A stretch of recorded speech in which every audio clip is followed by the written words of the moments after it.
Jax, I know you and me don't get along, but I think it's time for another Melanade stream.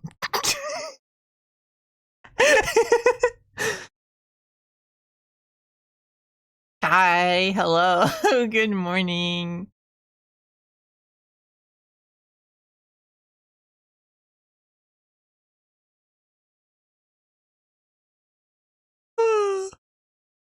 Hello, hello. How's it going? Welcome, welcome. It's time for stream.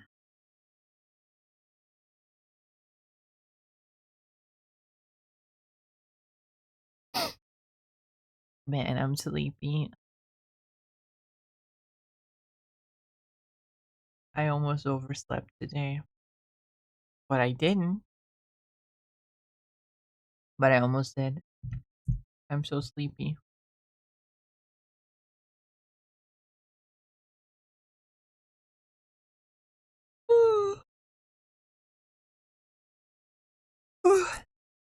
But hi, hello, good morning, welcome, welcome. Hope everyone's doing well. Hi, Zara, welcome. Congrats on first. And Sever, hi, welcome. Congrats on second.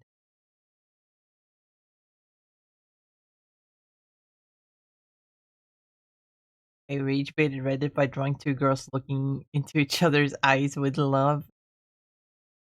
Wow. Successful rage bait?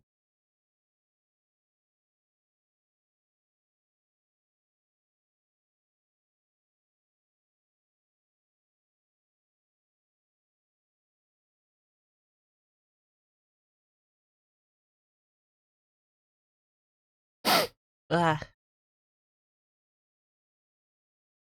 sniffles.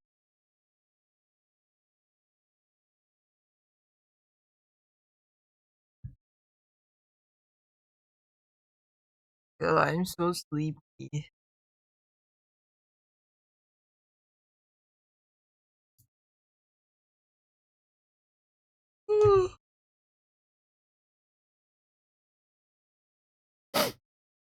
Mm,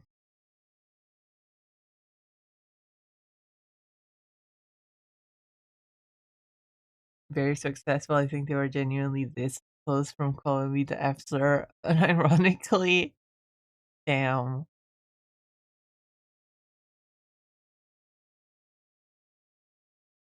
Hi, Nani. Welcome. Congrats on third. Hope you're doing well. Hope everyone's having a good morning, afternoon, evening, whatever time it is for you. And I hope you had a good weekend.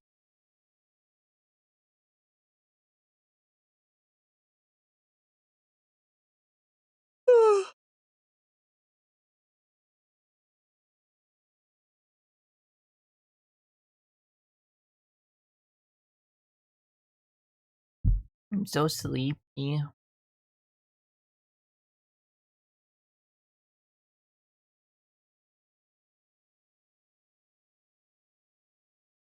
Man, I just want to go back to bed. I just want to go honk shoo, me, me, me, me. The honk shoo, me, me, me.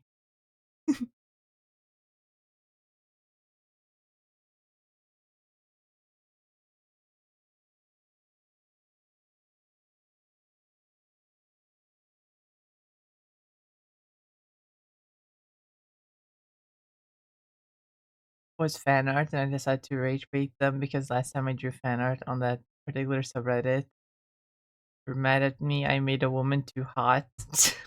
What?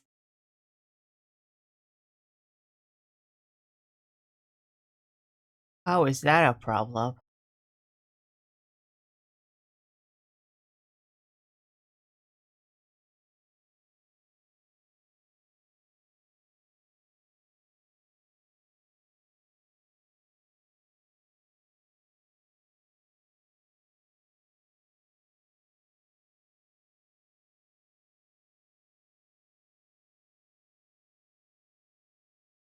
Oh, I'm so tired. Oh my goodness. Ugh, I cannot function.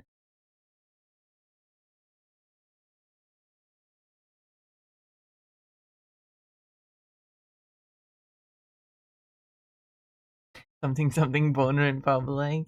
I completed read like the boner on a train copy pasta. I am unfamiliar with that copy pasta.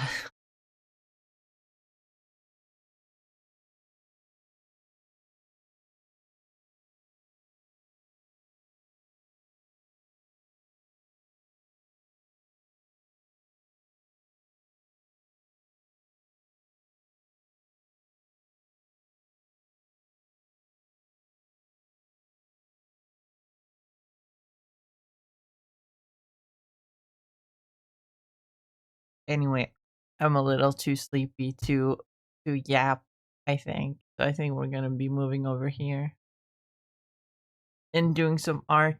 Let's hope I'm able to do art. I might be too sleepy.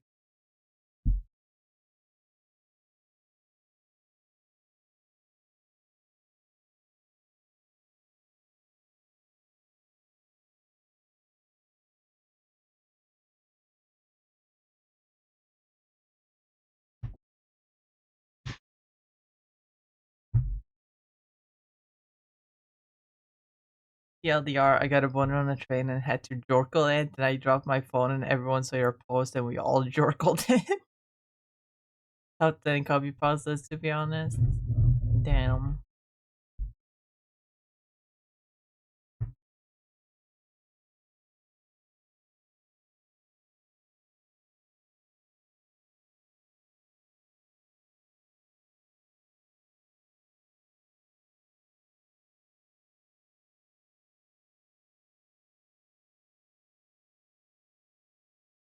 I'm not sure how I feel about this art, not gonna lie.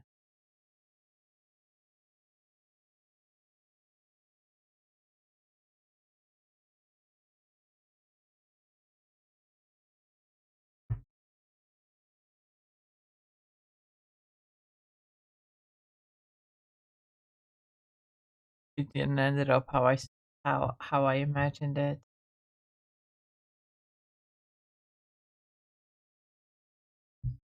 But I need to finish it. Pride Month is almost over.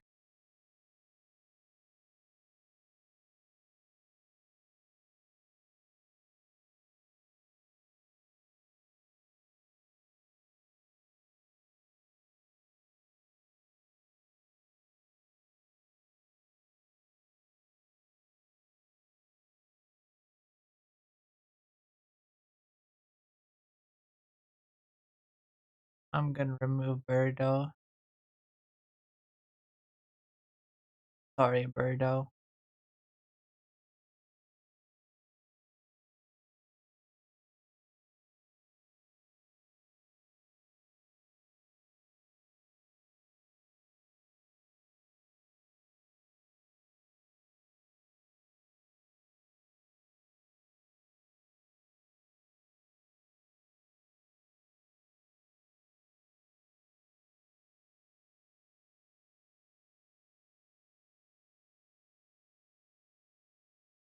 But I don't know what trans characters to put here.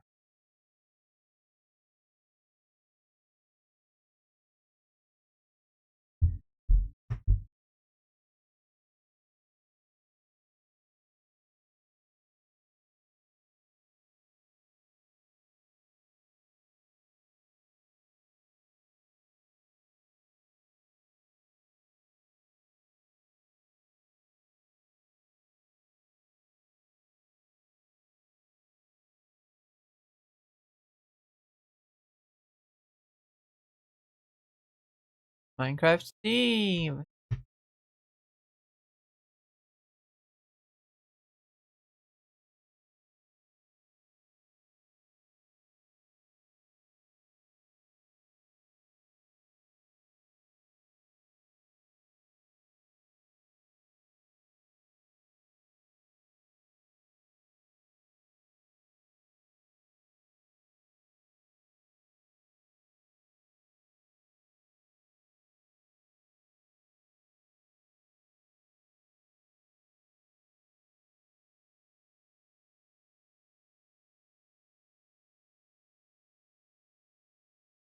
Brain is not braining right now. Ah,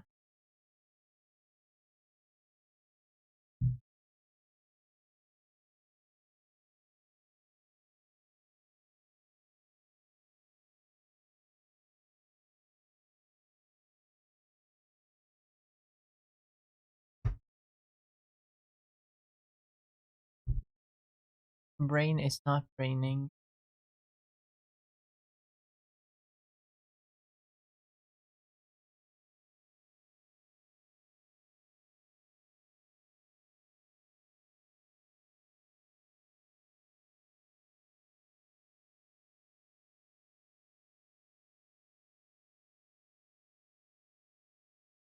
How does Vivian from Paper Mario look?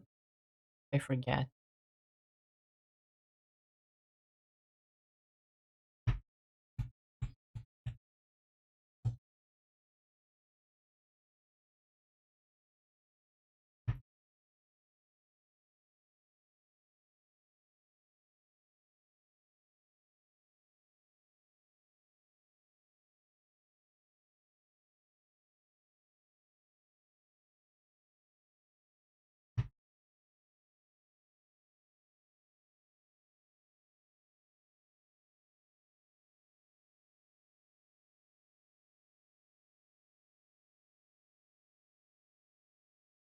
I had to put Vivian here.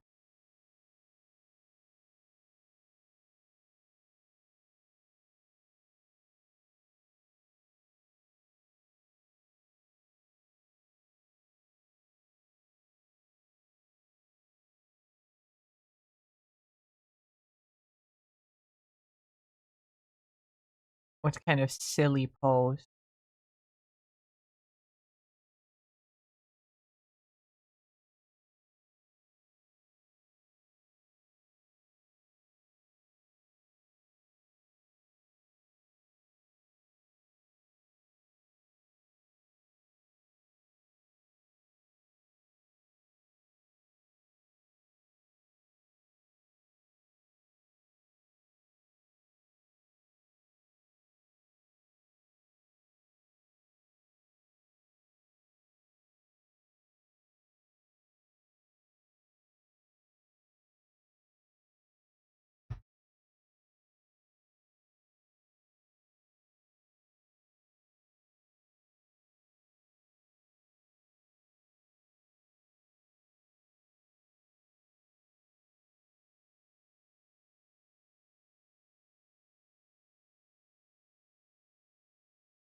This looks about right.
Hmm.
Very sketchy, but she looks fine.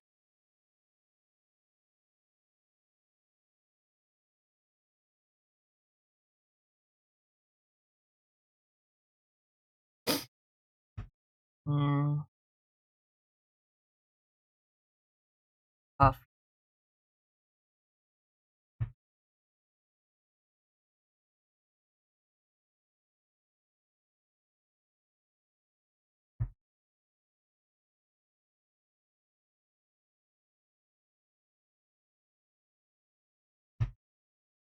Oh, you know what would be super funny to add among the trans characters? Now that the episode is out and I can finally talk about it.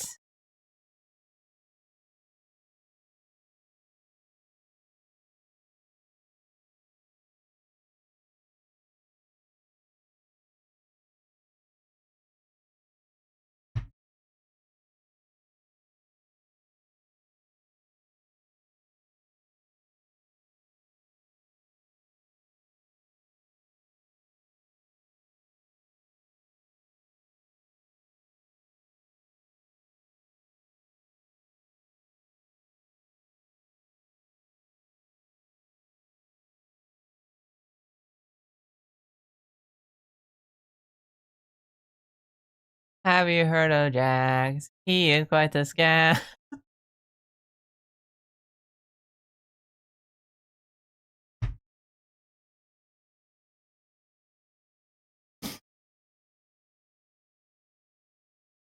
I don't know. Maybe I'll add a sneaky Jax. I can add like a small little Jax somewhere, but not one of the main characters.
Add trans Pikachu. Maybe a little one. Maybe a small little. Are there any trans characters in? Oh my god, there is, isn't there? Oh my god, it's the beauty. It's the beauty character. the beauty trainer from X and Y, of course. Of course.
Okay, that isn't actually how Vivian's scale thing looks like at all.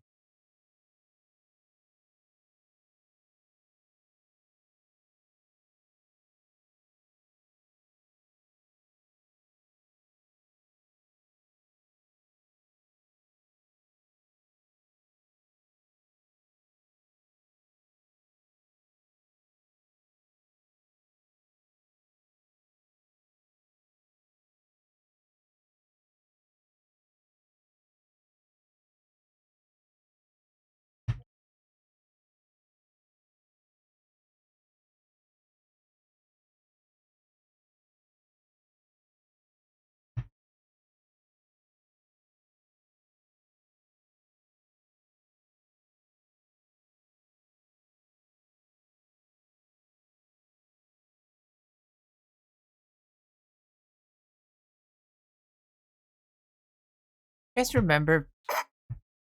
Oh, this is such a weird pull. This is such a weird 90s pull. Even though I wasn't even around during the 90s. I just remember watching reruns of this on TV when I was younger. Do you guys remember Phil of the Future on Disney Channel? I believe it was Disney Channel. That's where I saw it, at least.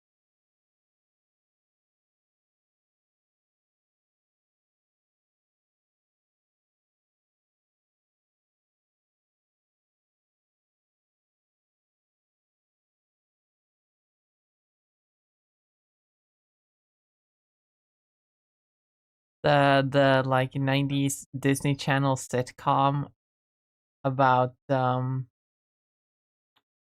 this family from the future going back to coming back to our time on vacation, and then ending up settling and trying to live a normal life, but they're like from the future and they have a lot of future technology.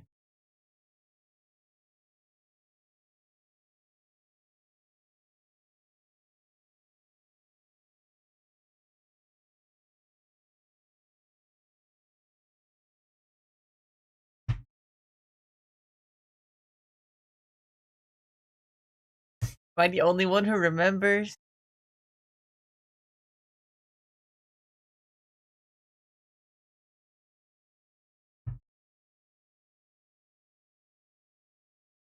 I remember.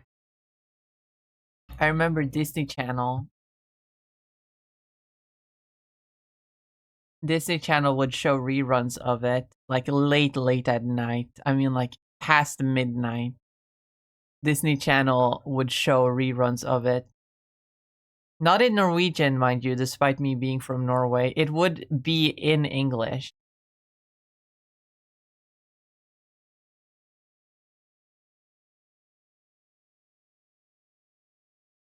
I don't know why. I don't know what the network who the network targeted this to. Because like even if it's for like adults that grew up with the show, because I assume since it's more of a 90s show and I grew up in the 2000s, 2010s, it was meant to be like, oh, for the people that grew up with it initially, they have time to stay up longer. Then why didn't they run it in Norwegian? Did the show ever like come out in Norwegian? I'm not sure. But it was Phil of the Future.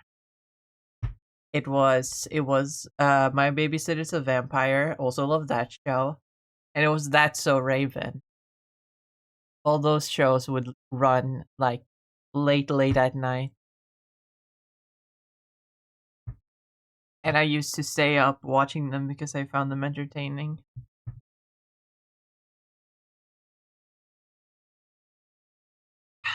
Despite them not running daytime anymore, if they ever did.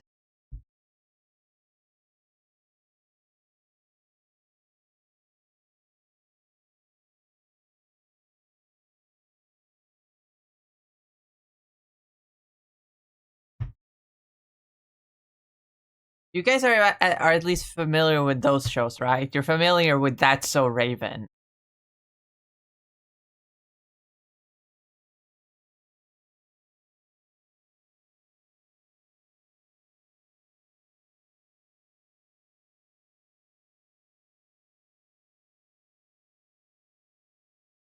At least you're familiar with That's So Raven.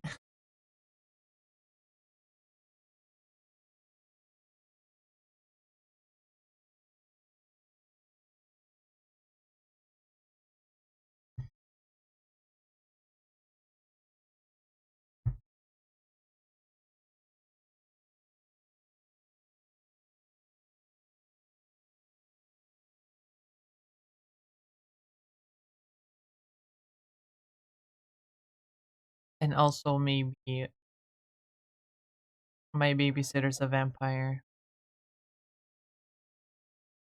That one had a really good intro song. I have it on my emo playlist.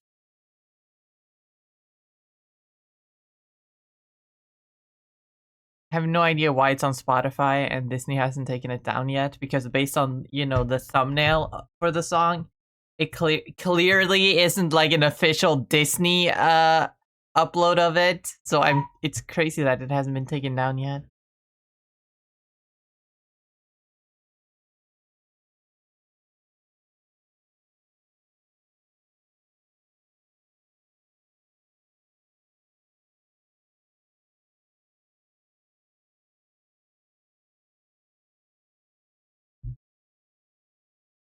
That's a Raven always pissed me off. After the 30th fucking prediction, maybe you should just listen to Raven.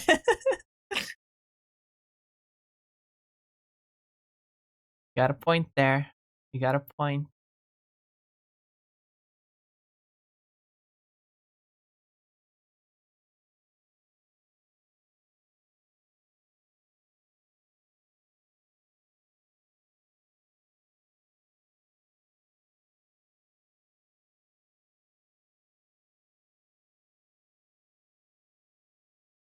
Other characters. My Babysitter's a Vampire is so goaded.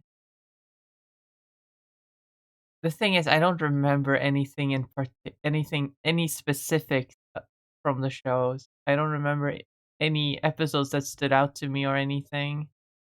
I just remember the premises of the shows, and that I used to watch them late at night when I was supposed to be sleeping, but I couldn't resist.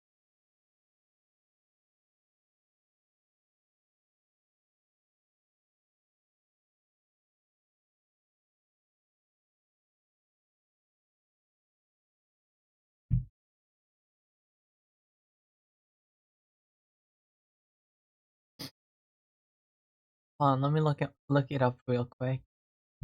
Phil of the Future. When did it come out? Oh, 2004 to 2006. So it wasn't 90s. It was early 2000s.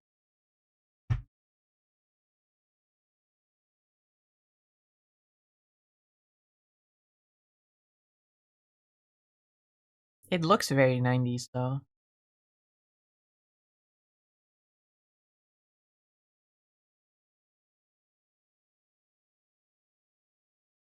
Who is this actor? What does he do these days?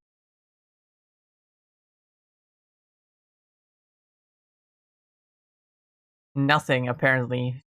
He peaked. He peaked on Disney Channel, I guess.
Anyway, art.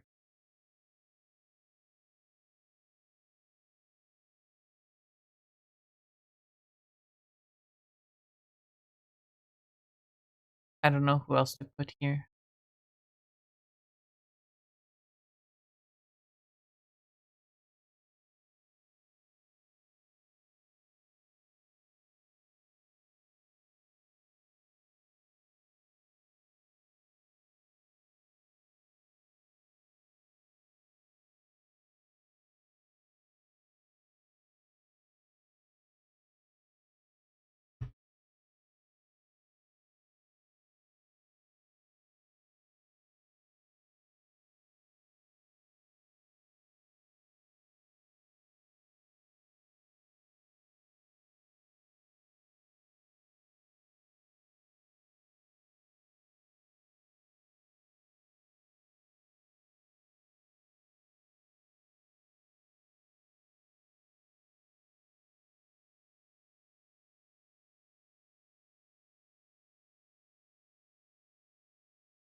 Hmm.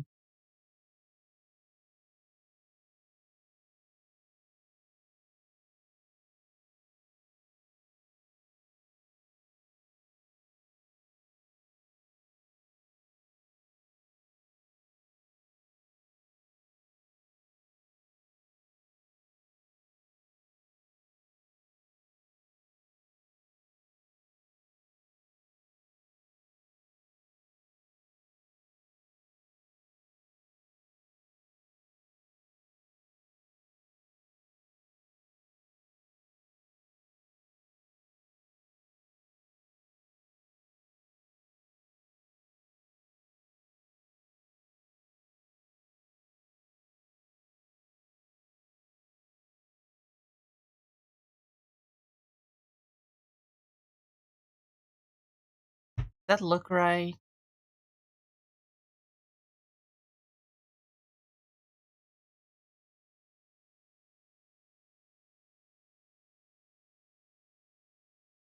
I cannot tell.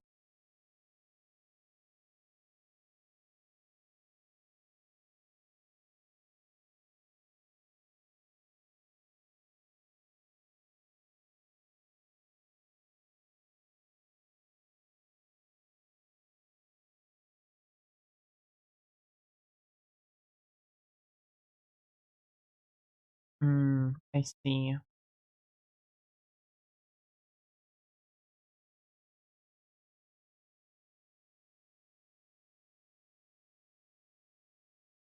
I see how he did it.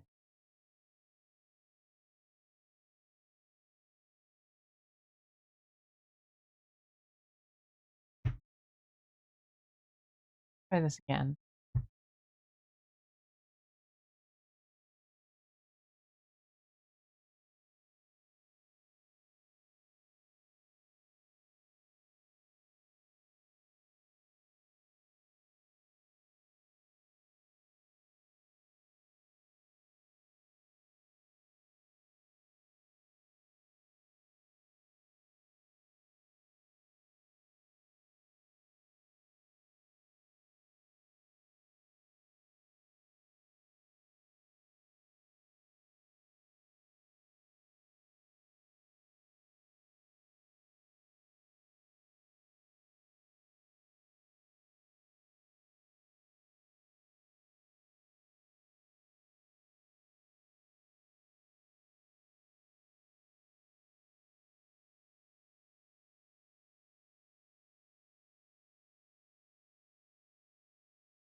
I keep thinking, my mind keeps going back to a dream I had. But the thing is, I don't actually remember what happened in the dream. I just remember like feeling a sense of terror in the dream.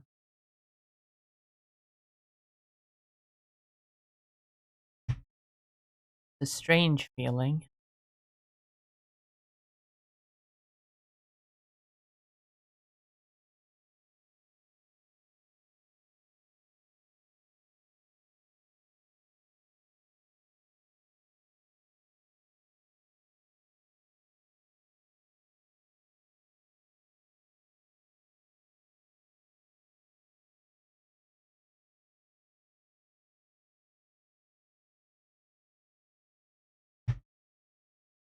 I feel like the headphones are invading too much on the actual face.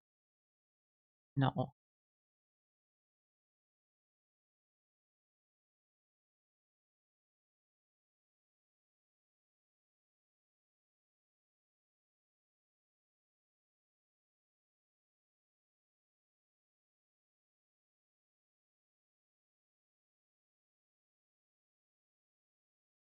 Because here come the face, the cheek fluff to save the day, I guess.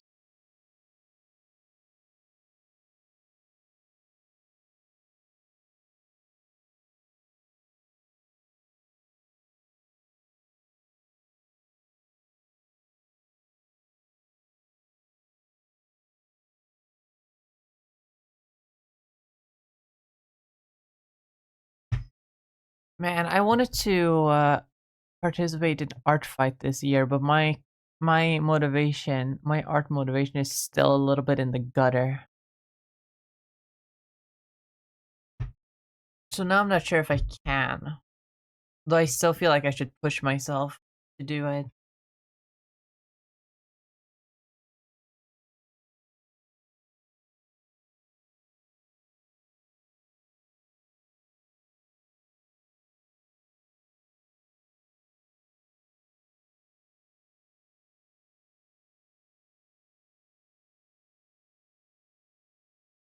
But I need to put more characters on my art fight. I feel. At least one more.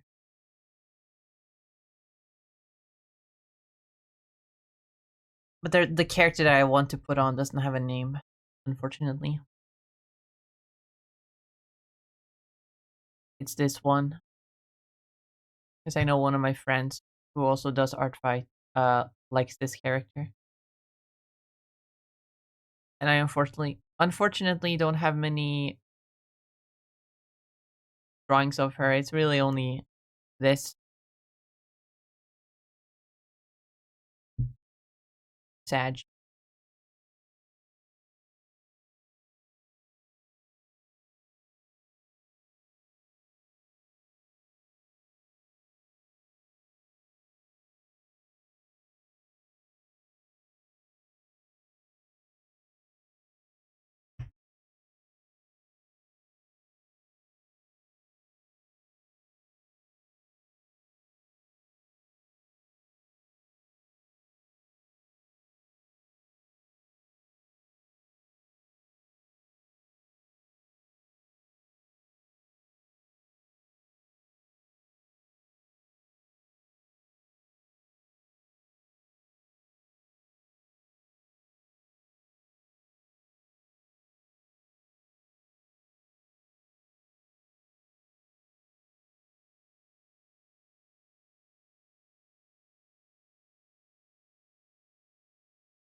Hmm.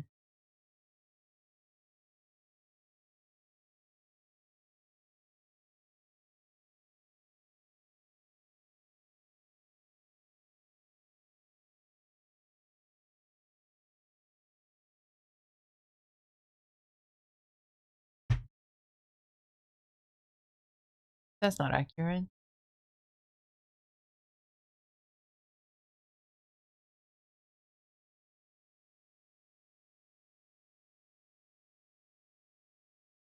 That's more like it.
Ah, I can't. The hand doesn't look right. Or the hand looks fine. It's the arm that doesn't look right. I can't put my finger on what it is, though.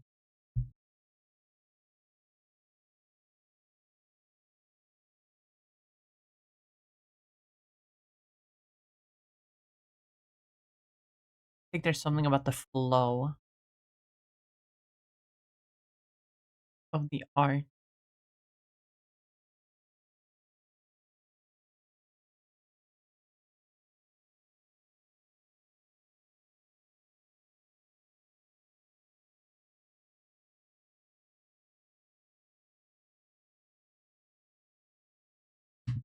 Man,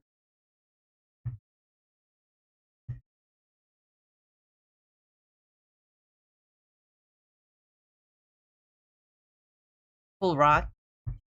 Thanks. That's my pet rock.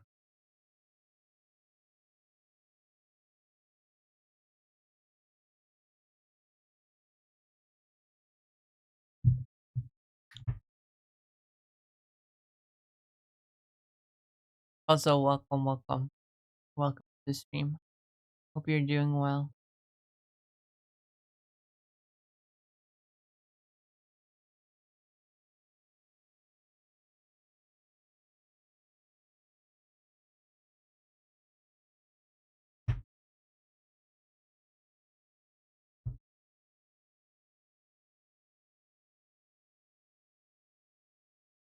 No, that also doesn't look good.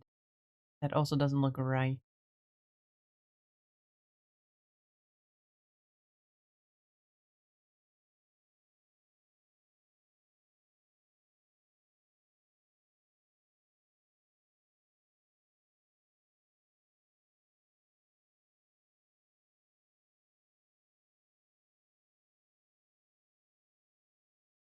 Also, this is not perspective.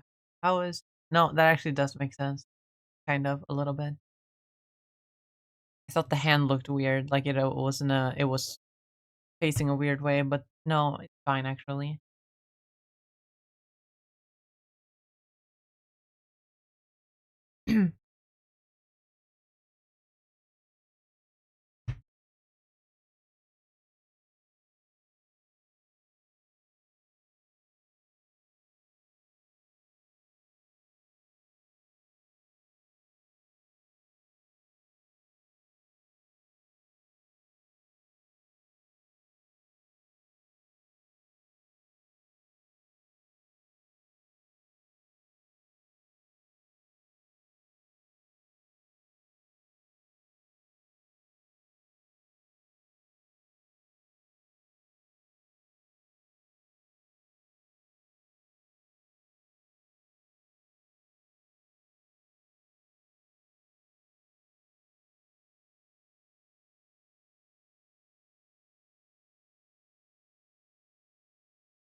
Art is not arting.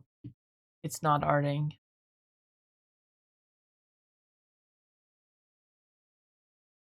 I think I need to take a minute and draw something else. Maybe that'll help get my flow in order.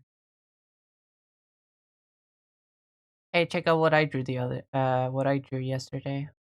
I posted it a little bit on the Discord, but I did some digital circus redesigns. Can you guys tell that I like digital circus?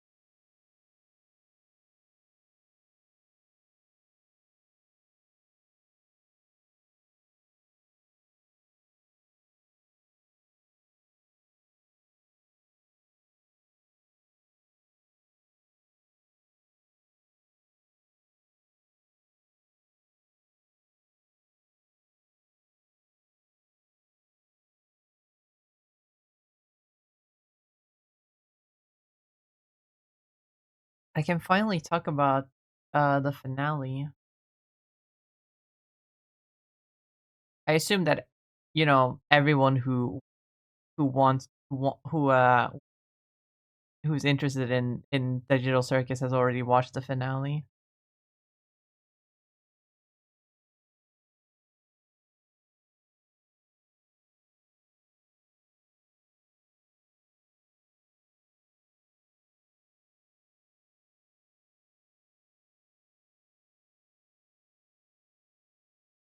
So it's okay if I talk about it.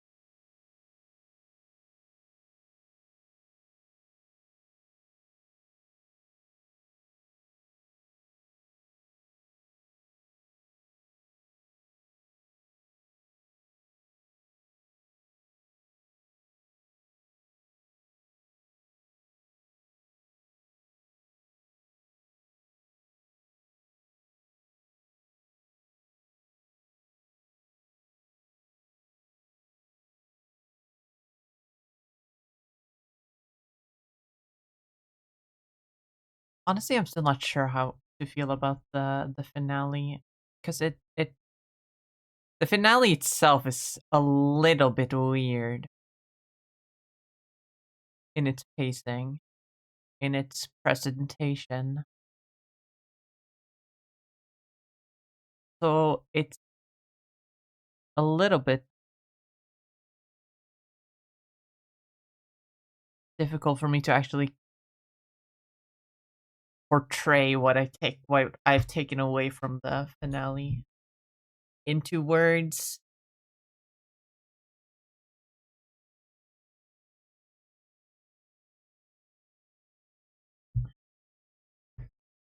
There's really only one opinion about it that I'm fully able to articulate. Because I'm just such a generational hater. That's not true. I don't hate digital circus, but I've always been an advocate for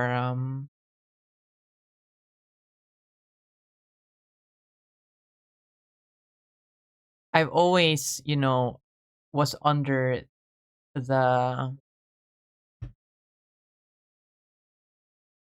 the impression that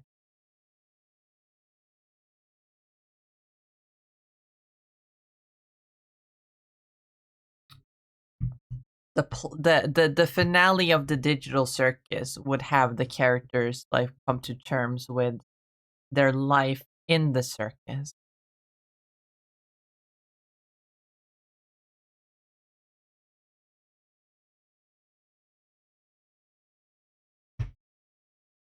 And while that is what happened,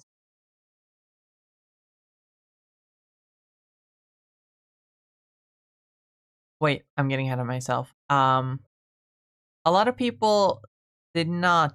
A lot of people have been very like.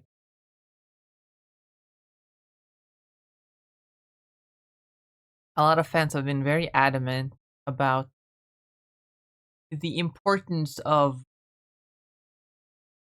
the characters' lives outside of the circus. Like, what are they in real life? Who are the characters in real life, right? And while yes, the story does end with them coming to terms with the fact that they're stuck in the digital circus, it also gives us the fucking lore breakdown of their lives outside of the circus, and I completely think that was unnecessary. It felt almost like, fan service. Like, oh, fans have been theorizing about this for so long. Let's just give them what they want. I'm sure that's not Gooseworks' intention when writing it. I don't think they wrote that scene with the fans in mind, not in that way at least.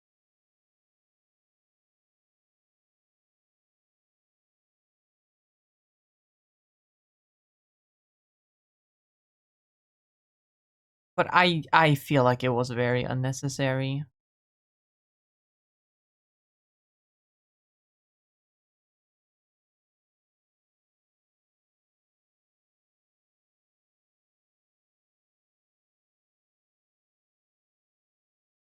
Okay, not very unnecessary. I have thought about it more since I first watched it, and I did realize that them knowing that their real life, like, counterparts are out there living their best lives did kind of feel like a step into, it felt a little bit like one of the steps to the, like, them coming to terms with their identities in the circus. It's not to say that's how they had to write it. We didn't. We could easily just come to that realization just from the reveal that they were based on brain scans and not real people.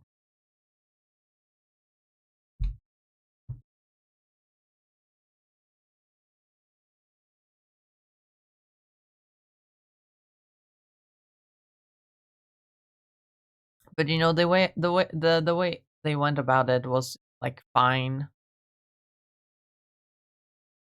I didn't like the PowerPoint presentation of all the lore, but like the scene after that where Omni's like, the real me is out there living her best life, but in the circus I'm just Pomni. Like, that was sweet. I liked that.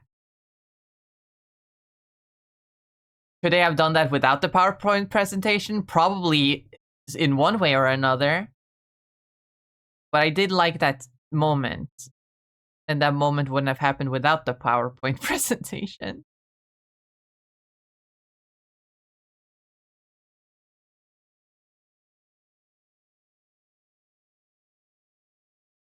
So I can kind of forgive it, even though it's my least favorite scene in the entire movie. I find it very unnecessary. If you like it, more power to you. I never cared one morsel about what the real life, if they were brain scans, what the real life, even if they weren't brain scans, even if they were actually like actual humans trapped in the circus, I still would not care one tiniest bit about what their lives were like outside of the circus.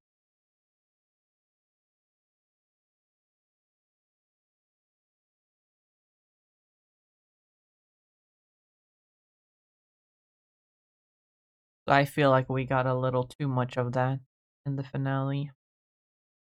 But that's just me.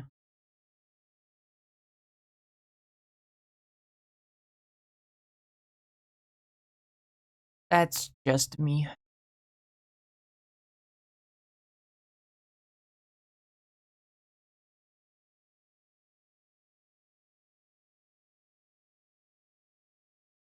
Those are like the only feelings about the finale though that I can really put into words, you know?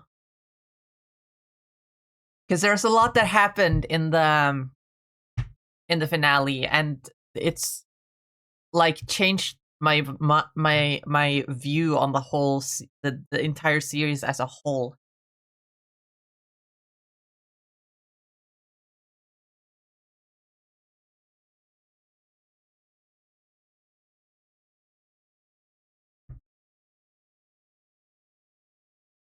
Felt too fan servicey. Like, look, everyone out there's having a happy ending. Like, one person wasn't even the least bit struggling. They're all doing 10 out of 10.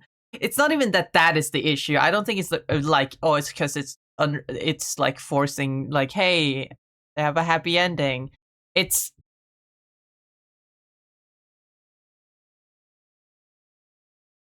I think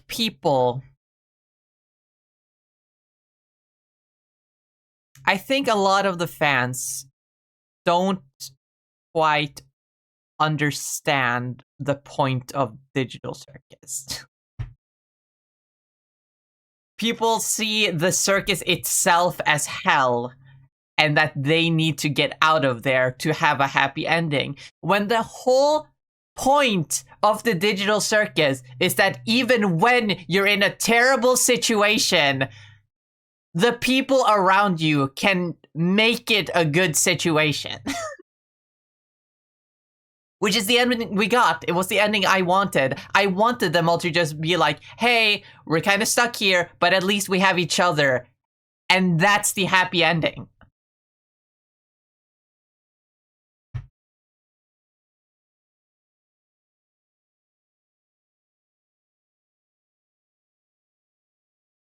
But I guess I guess a lot of the fans wouldn't be able to accept something so wholesome, so uplifting. We're grown so cynical that no one can appreciate the indomitable human spirit anymore.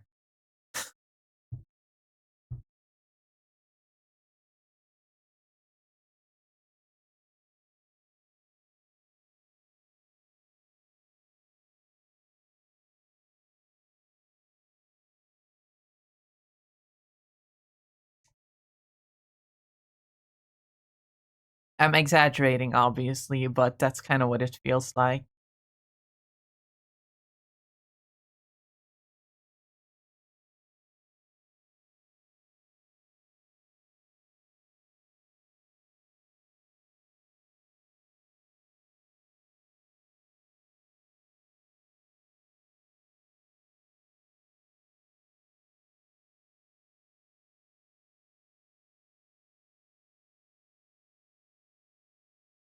But my opinions on Jax remain conflicted. I have never been on the Jax side of community discourse. I have for a while been on the side of Jax gets too much focus and that it felt like out of nowhere.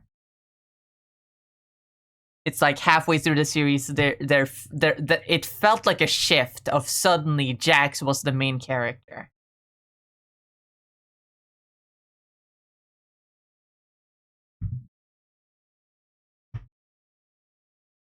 And why I never hated Jax as a character. I always liked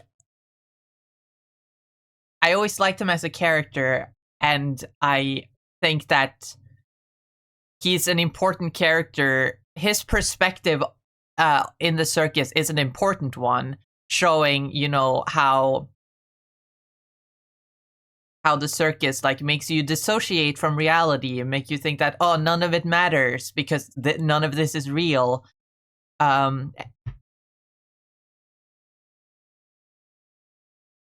And you know, obviously, when the show is about how human connection is more important than actually living, you know, a successful life, showing having a character that doesn't connect with any of the other characters, very important to have.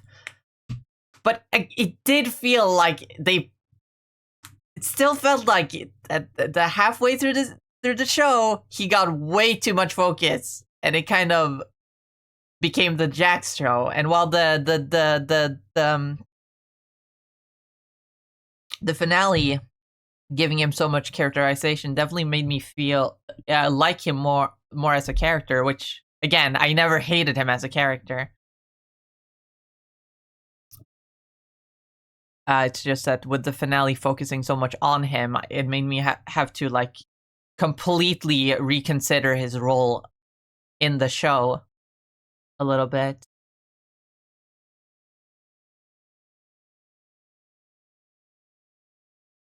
But on the other hand, we got so much characterization for Jax in the final episode. It felt like, where was that throughout the rest of the show?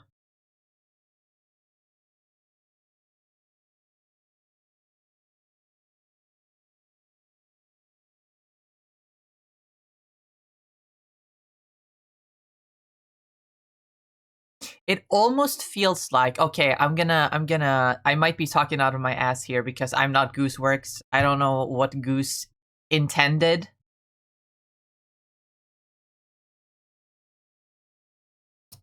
But imagine if just the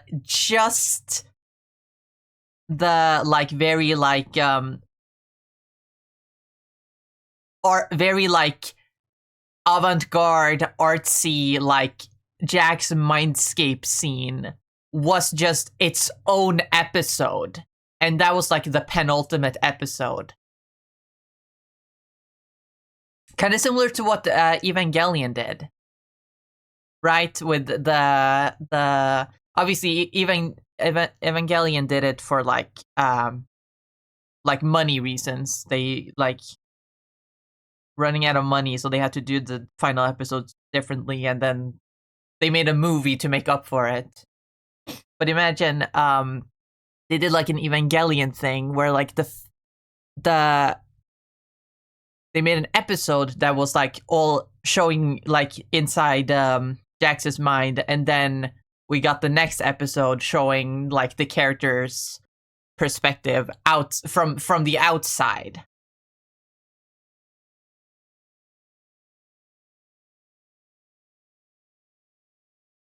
I don't know.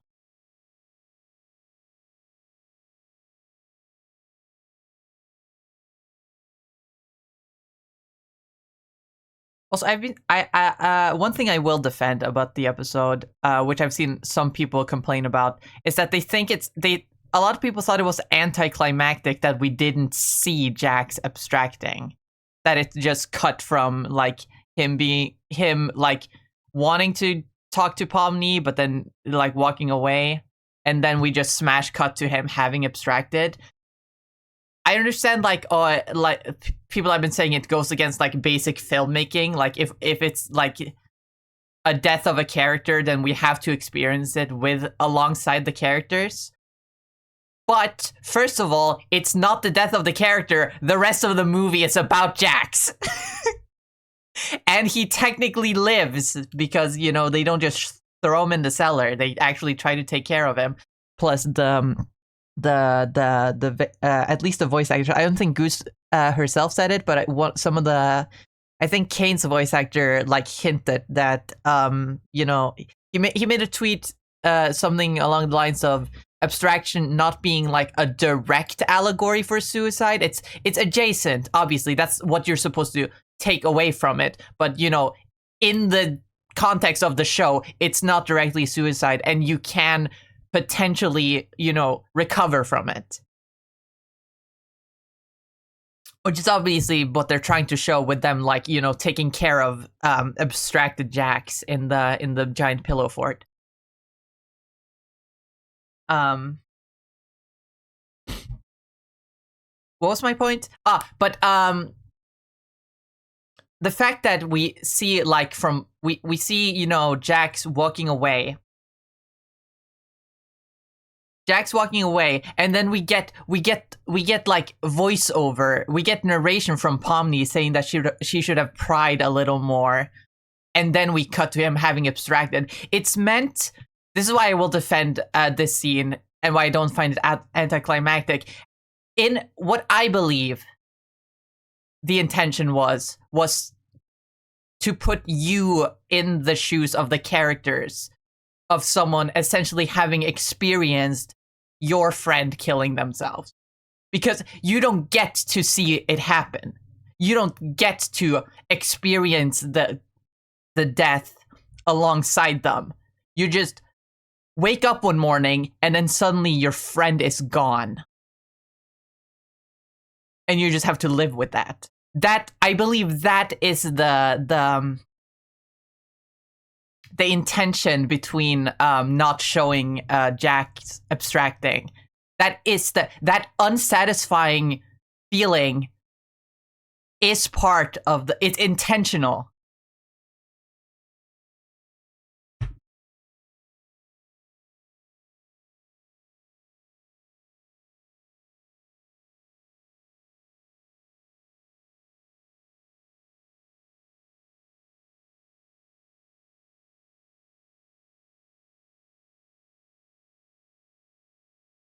The cut should have been harder. The narration itself makes it anticlimactic. It's not supposed to be climactic, is the thing. When we say anticlimactic, it's when we're talking about, you know, something that's, you know, supposed to have a big impact, but it just fails at it. This isn't supposed to have a big impact because it isn't like some sort of, it's the inciting incident.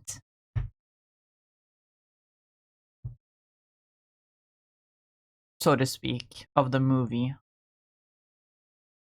It's not the exact word I'm looking for, but you know, you understand what I mean.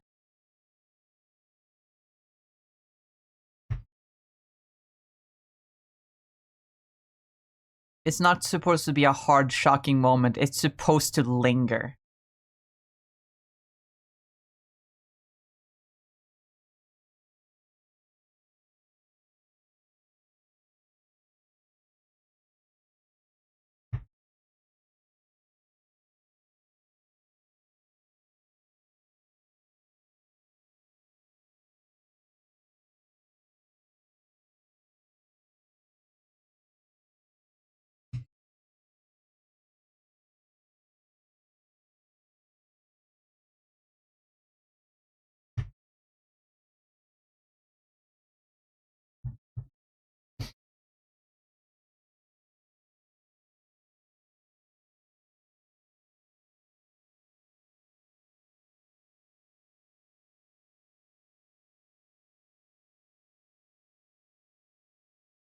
Jack's death hit me, it has 0 weight. Jax's death hit me like a wet noodle.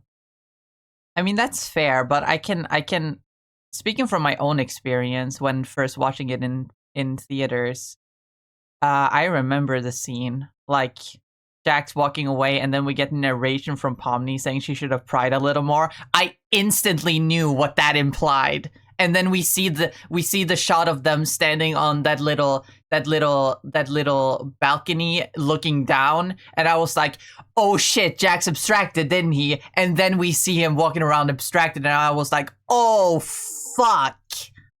But again, that's just my experience.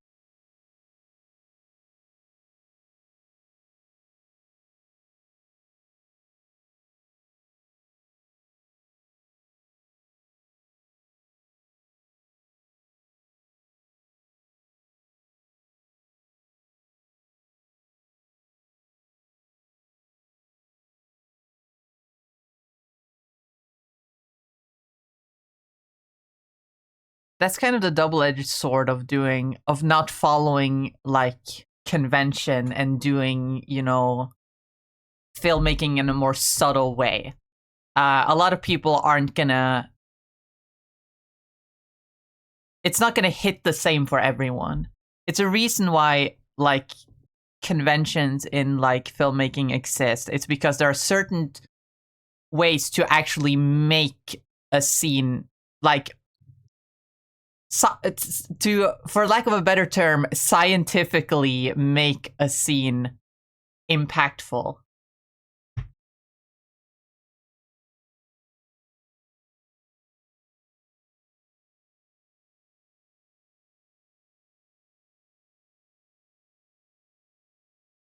So that's kind of the double-edged sword of doing it more subtle.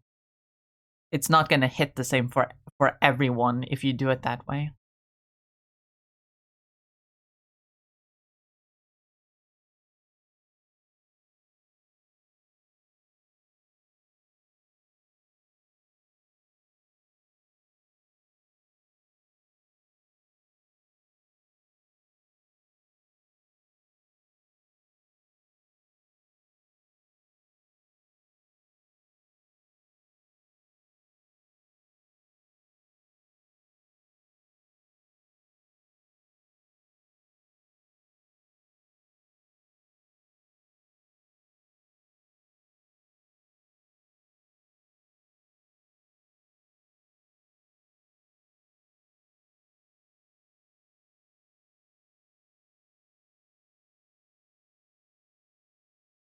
That's the problem. It isn't instantly obvious what happened while not carrying the weight with it. We don't have to see the abstraction, just need to frame it in a way that carries more with it.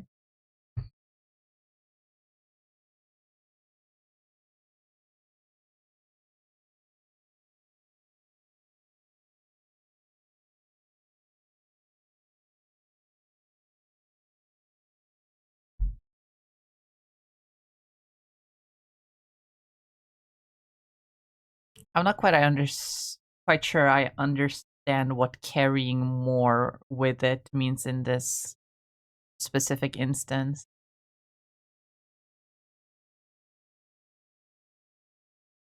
Maybe I got more from it because I read more into it, just because that's how I engage with media. I read more into like the intentions and the purpose of the scene. But like even just looking at just strictly what happens in the scene, we hear Pomni's narration as Jax walks away. We smash cut to them looking at the abstraction, and then we see every character's individual like reaction to, you know, Jax abstracting. Zubul punching the wall, Gangle not being able to cry for him.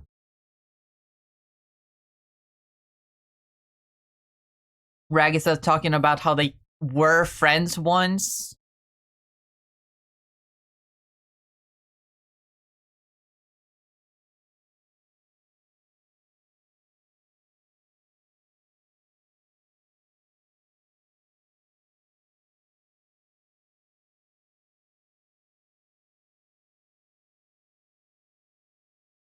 Those are all steps that go into making you feel alongside the characters.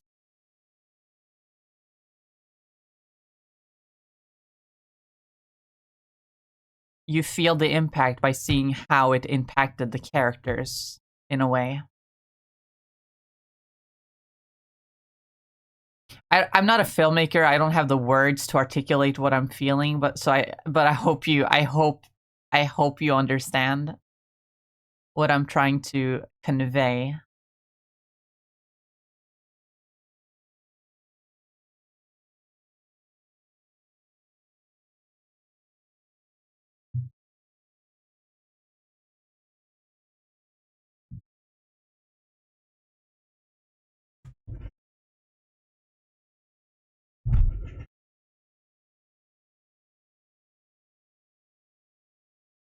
Also, hi Sunday.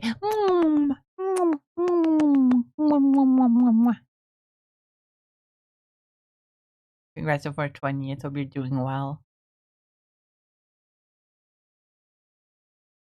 There needs to be more shock to it. Probably basically just saying he's dead 0.2 seconds after we get the slightest implication that he might die before we even really get a moment to think about it. The narration there 100% needs cut. You need to hold on the walking away, then maybe cut directly to the reactions or cut directly to him walking around abstracted already.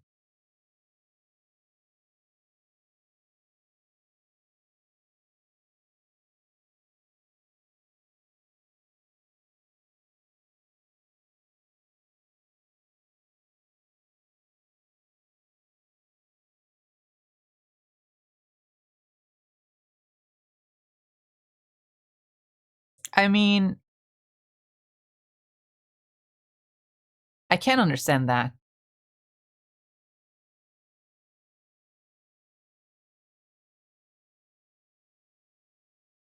If you want the death to be impactful, but then it goes back to the other point that I made earlier. I don't think that scene is supposed to be as impactful as people like make it out to be, right?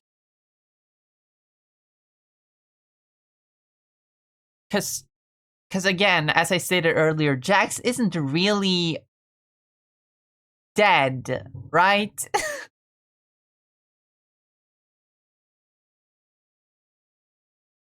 Like, imagine if they had pulled it like 100% straight, right? They had played it 100% like a traditional movie. See, showing the abstraction, showing like treating it like a proper character death.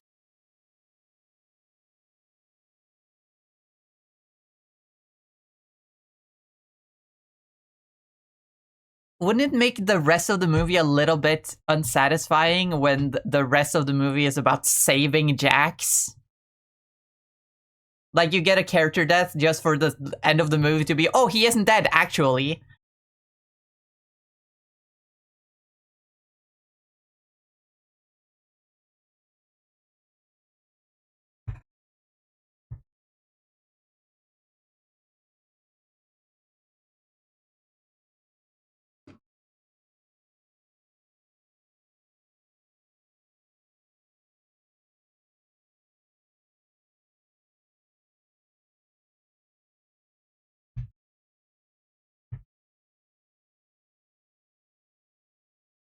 In a way, the scene isn't about Jax, it's about the other characters.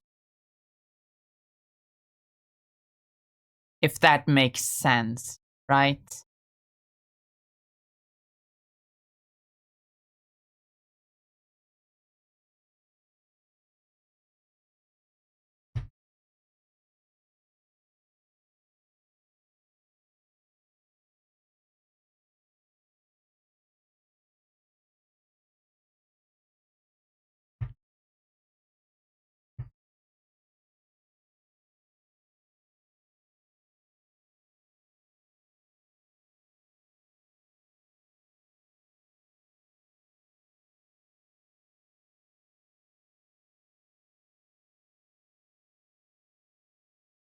I'm not sure if I'm making sense.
That's a little too much detail for Gangle. Maybe.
Gangle.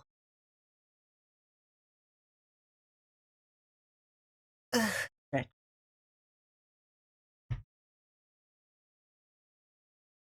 Bare minimum, the narration needs to move back to a tad bit. Could have been played over the reactions instead.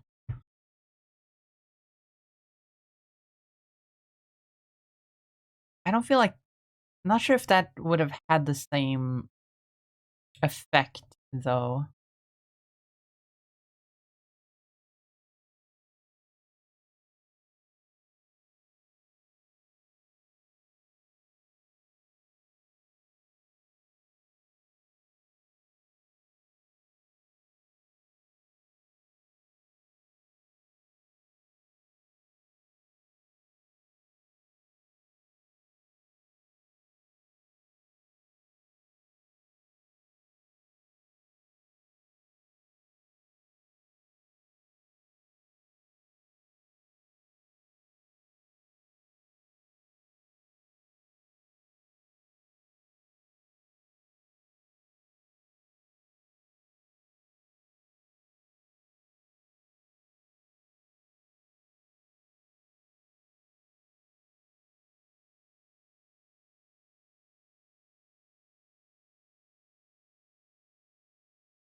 Also, if you think about it, it's kind of fucked up. Even Zubul themselves said that they're not gonna let Jax just go off by himself and abstracting somewhere, and that they're all in this together. And then somehow they managed to fucking forget about Jax, and they let him go off by himself and abstracting somewhere.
Genko and Jax finally kicked the bucket.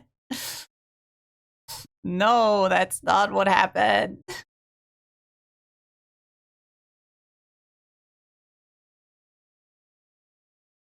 Did not want Mr. Jaxie boy to die.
Oh, it's funny to think about how that one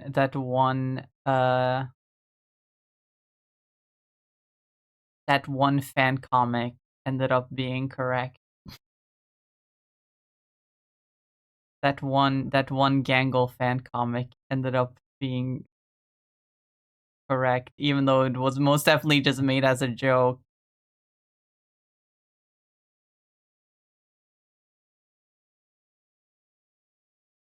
It ended up being correct.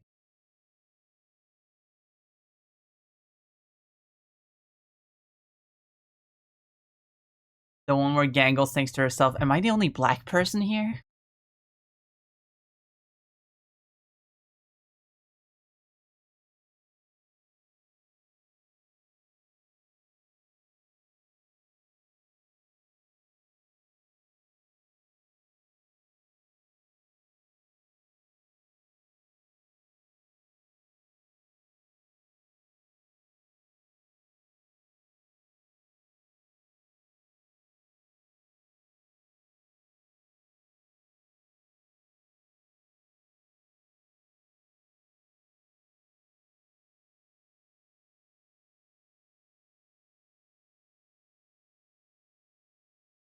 Even though I also saw one comic where it was like every every character in the circus thinking that they're the only black person there. That did not end up being true.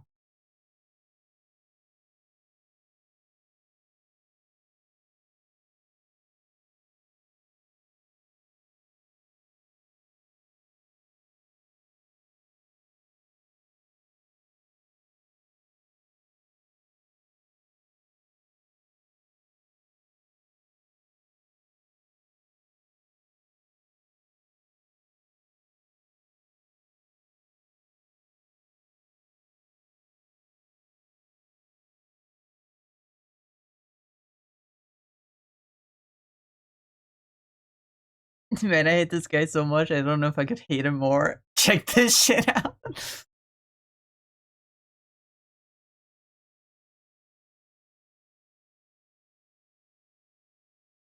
I feel like hating Jax is a spectrum. There are people that, because like, yeah, you can hate him as a character. You can hate him like as a person because he's not a good person. But then again, you also have to remember he's a fictional character that's you're supposed to hate, and in that sense, he's a good character.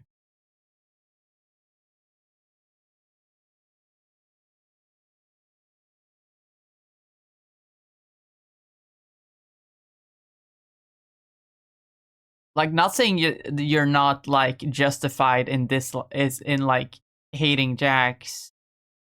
Everyone's entitled to their own opinions, but like it's the classic like that Alex Hirsch Twitter post that people treat fictional characters like real people and real people like fictional characters. Like some people do gotta remember that he's a fictional character that's written to be an asshole. You can't hold him to moral standards.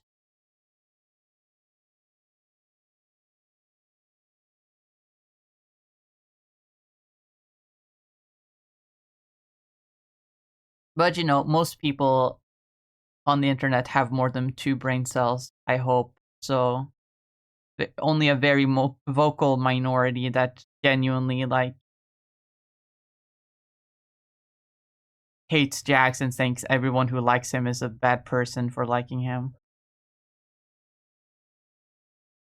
I have to restate, I never hated Jax as a character. I just got tired of him taking so much spotlight.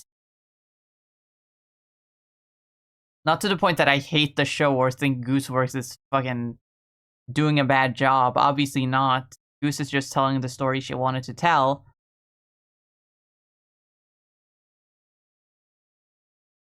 But it did bother me in particular. Which again, not a gripe against the show. I need to make sure that I have my nuance hat on and that it's visible every time I fucking talk about Jax because the internet is where nuance goes to die. You can't make any fucking statement without people being like, actually.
No, this isn't looking the way I want it to.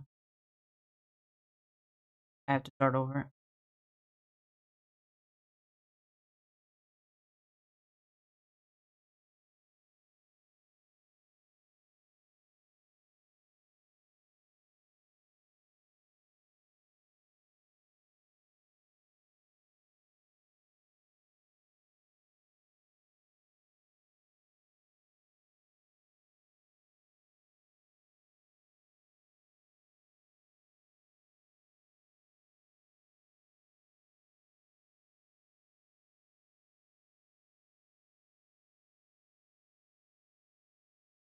That's better.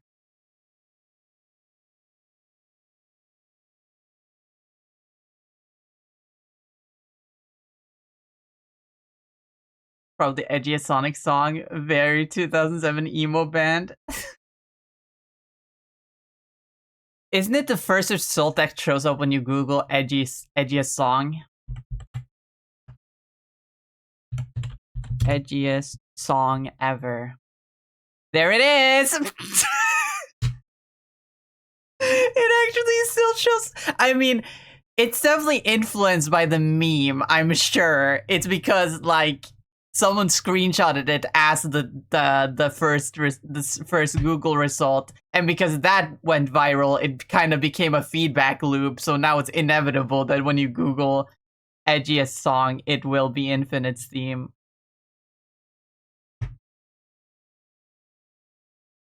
But it's still so funny.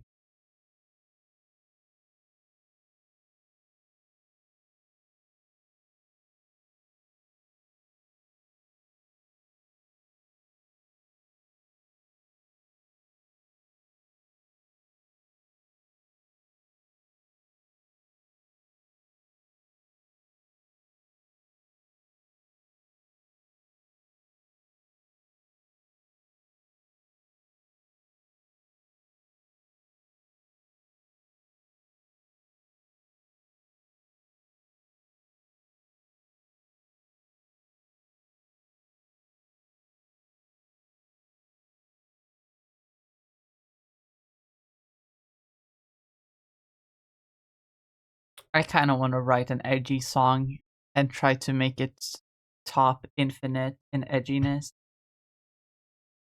Yes, you listen to fire. Impossible challenge, but I want to try. I really want to start making music, but I don't have the confidence to.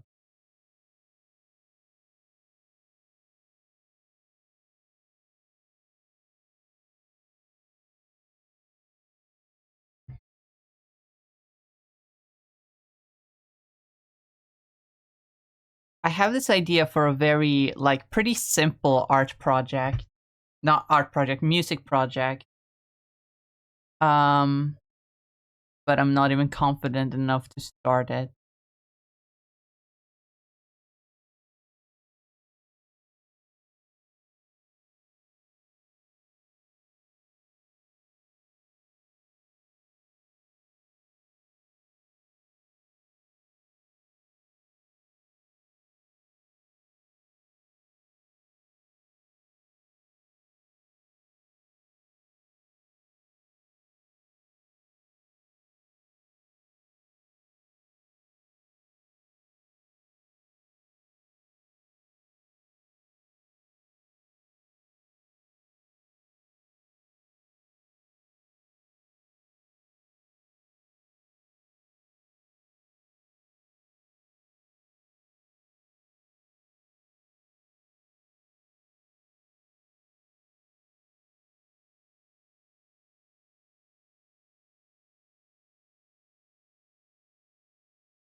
Okay, that's better.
question is though, can you intentionally make the edgiest song ever?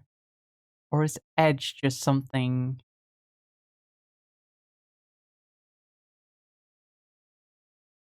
that happens?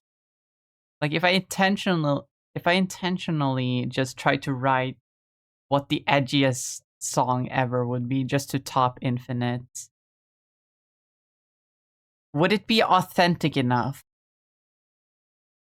Could it actually become the edgiest song ever?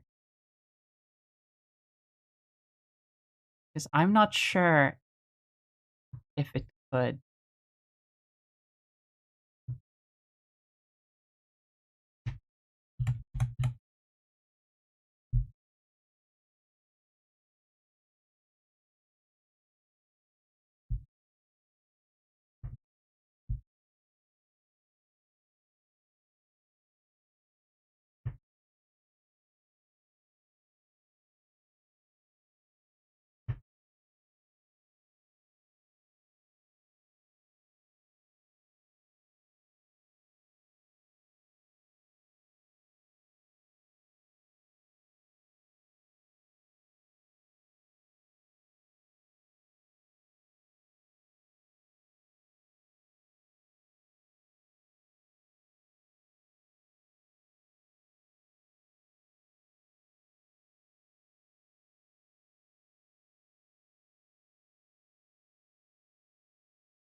If you think about it, edgy is just the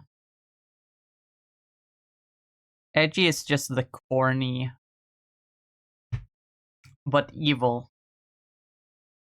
Edgy is just corny but evil.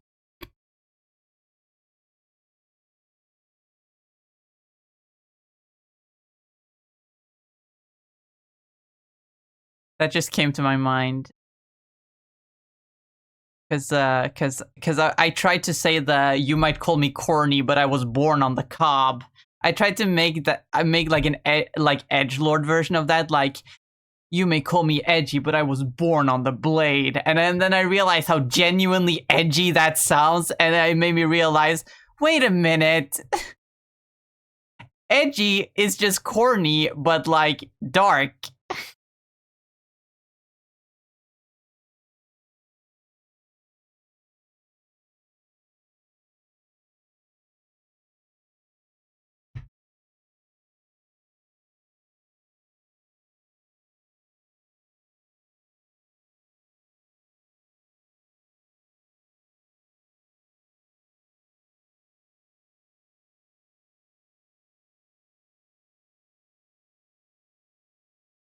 Oops, wrong. Make a new layer.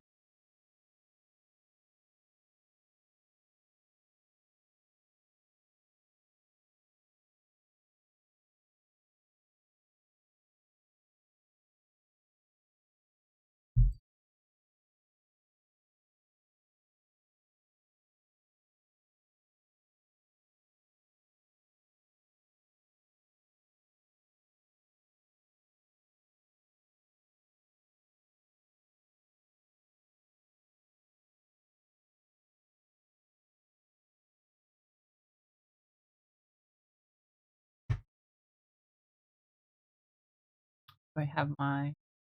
Yes, I do.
You will corn? You mean corn? No.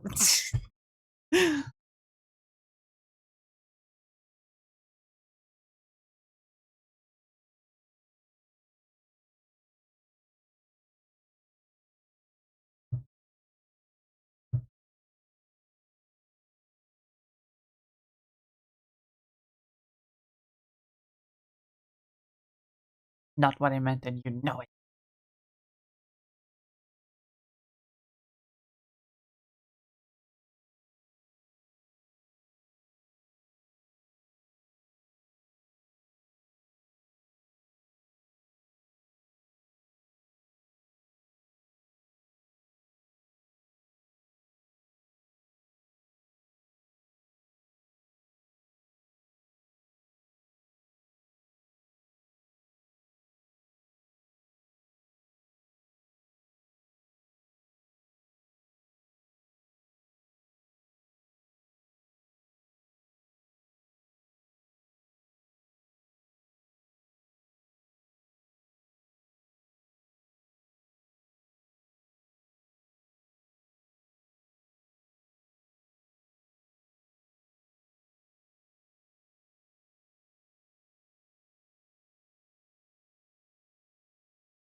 And then the happy mask would have like yellow on the other side. Okay, Jesus Christ, I don't know what's going on here.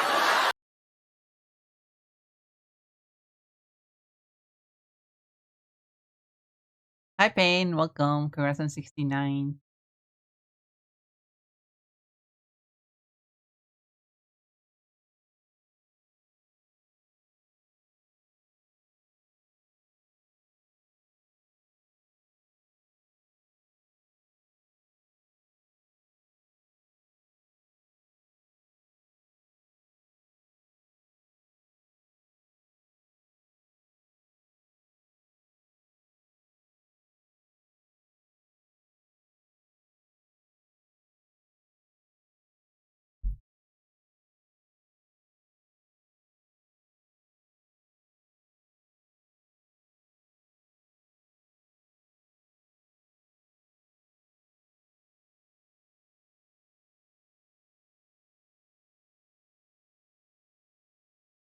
Oops. I put Zooble in the Gangle folder. I mean, I put Gangle in the Zooble folder. Did not mean to do that.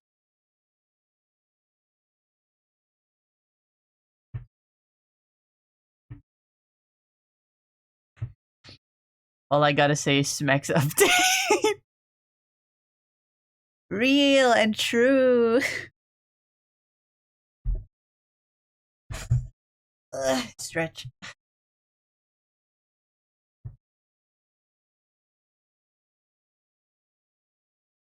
That was my favorite part of the movie.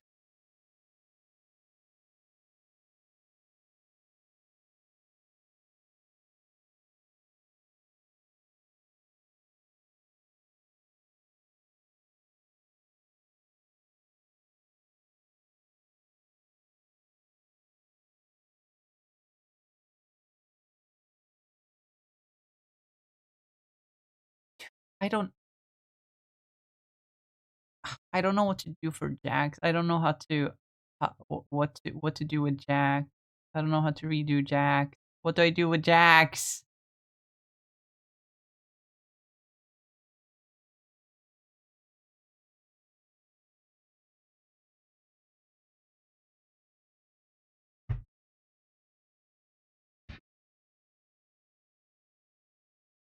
Honestly, missed it the first time I watched. I was reading the names. Valid.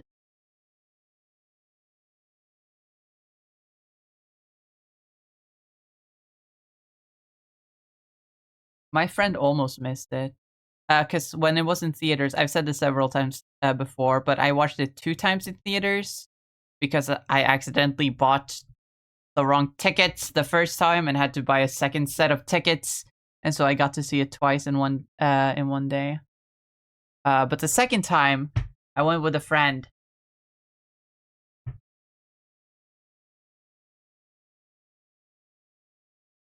Well, the first time I also went with a friend, but a different friend. And my friend was too busy talking to me, wasn't looking at the screen, and so I literally had to be like, dude, look.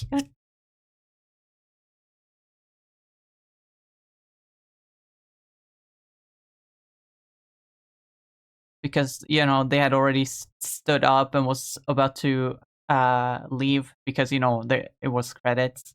And so I had to force them to look. And what's funny about it is that I also got the attention by I was loud enough that and you know, I pointed at the screen. So I also got the attention of like the 2 people sitting next to me who also weren't paying attention to the screen, who were dressed as Zooble and Gangle, by the way. Because we sat next to a couple of cosplayers dressed as Zooble and Gangle. And so I was able to get their attention too, which was just so fitting. That I was like, look, sex update, sex update.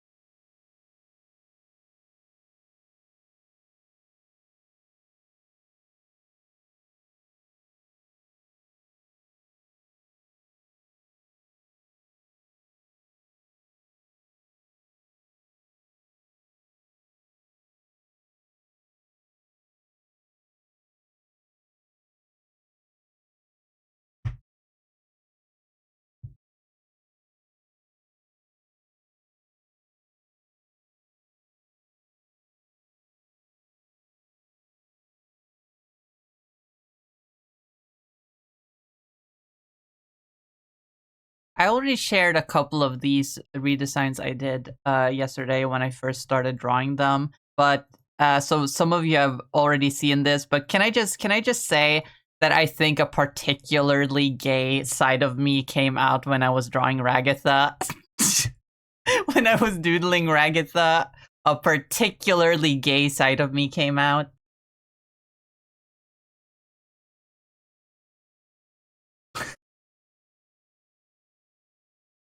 Also, hi Tenant, welcome. Hope you're doing well. Also, look at Pomni. Look at the Pomni.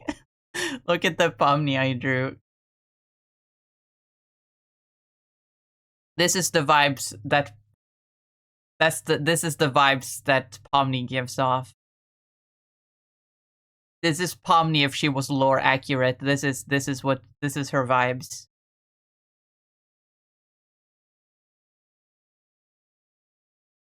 Anyway, Zubul.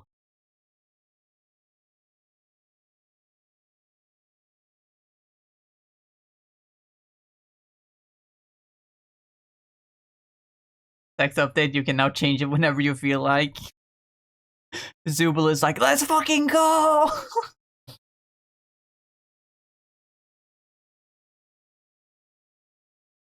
And then Jax in the corner just kind of side-eyeing left and right, like...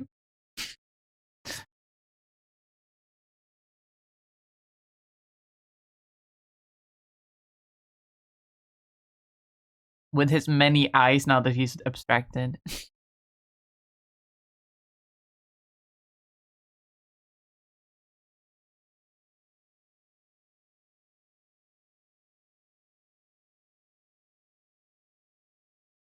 Oh my god, fucking Kane, now that he's like part of the gang and he fulfills the wishes of the other characters. Fucking he becomes like a Minecraft dev and he's like every once in a while like, here's a new update for you. I call it the sex update. I can't do a good Kane impression. My voice isn't deep and billowing enough. I don't have the gravitas that Alex Rokon has.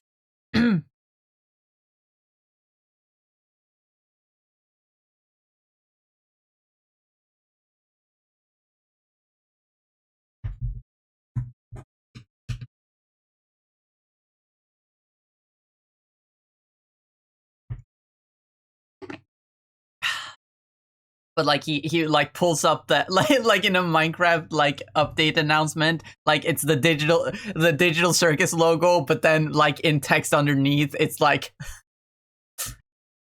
whatever update name.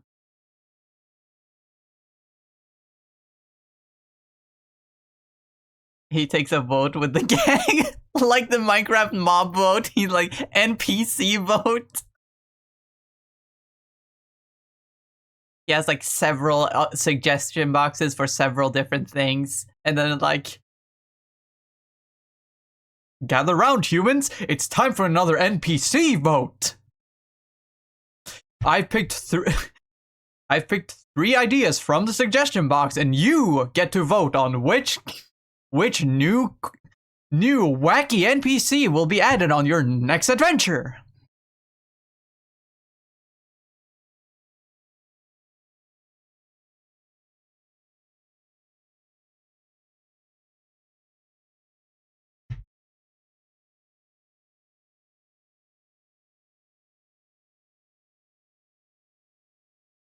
Would you rather have a puppies update, a realistic eyes update, or a sex update?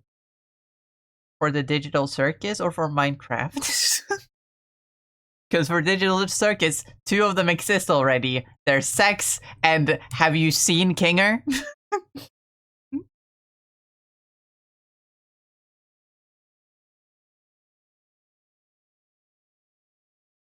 I think Kane talking to them.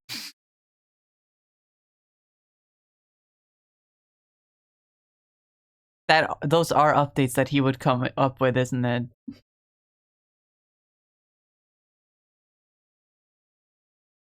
Dude, imagine if a digital circus started doing...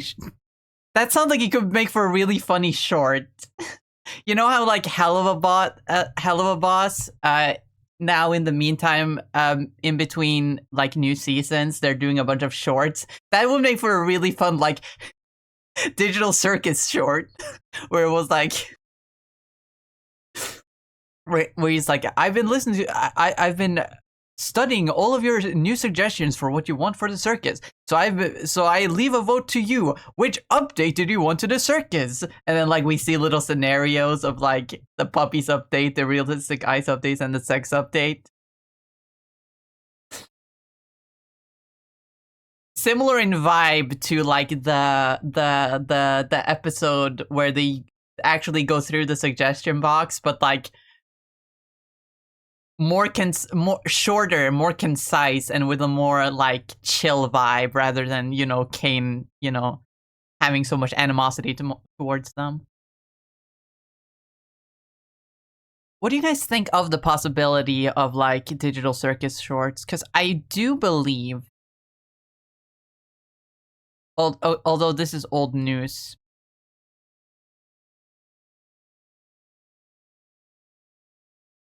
This is old news. This is from like a few months ago, so like it probably doesn't. It probably doesn't mean anything anymore, considering Gooseworks has definitively said that she's done with Digital Circus now. So we're probably not gonna get it. But I heard rumors that like when the show is over, they could do like they would keep the IP going by making like little shorts about it. I feel like someone on like the Digital Circus team said something like the finale isn't the end or something like that. And some people were speculating that maybe they'll do shorts. But no, that's definitely isn't. If it was ever a thing, it's not a thing anymore.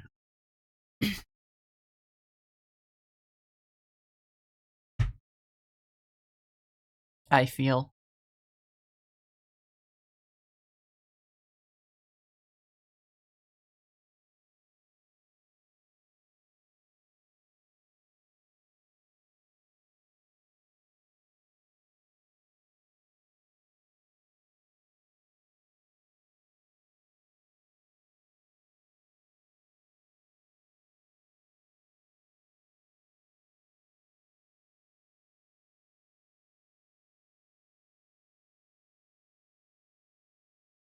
I mean, Glitch occasionally does do like promotional videos of showing off their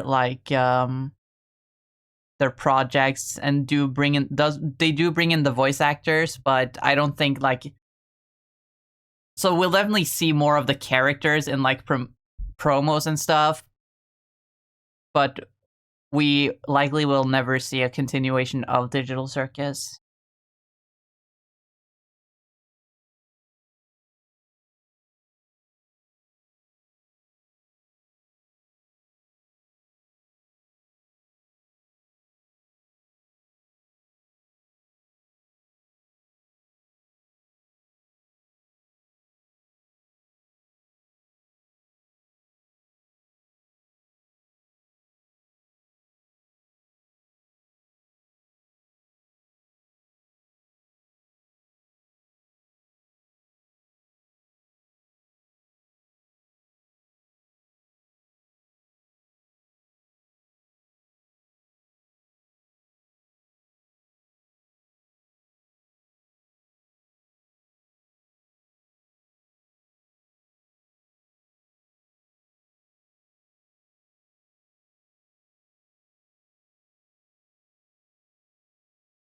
I've made Zooble so cunty. Oh my god.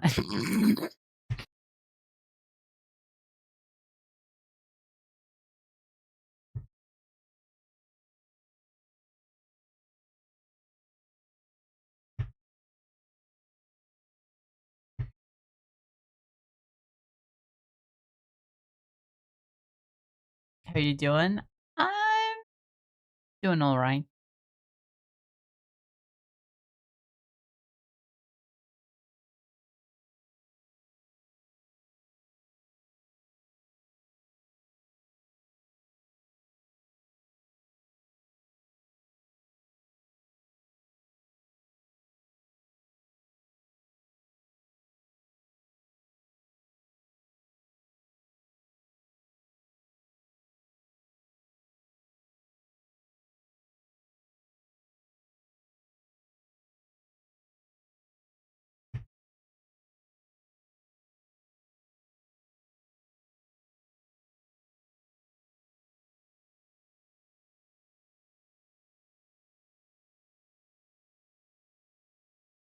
Oh,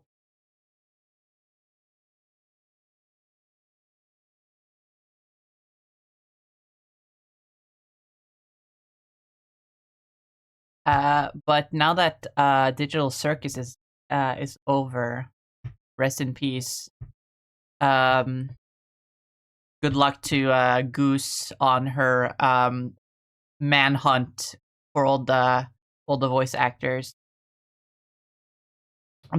She already got Lizzie. Lizzie's down for the count.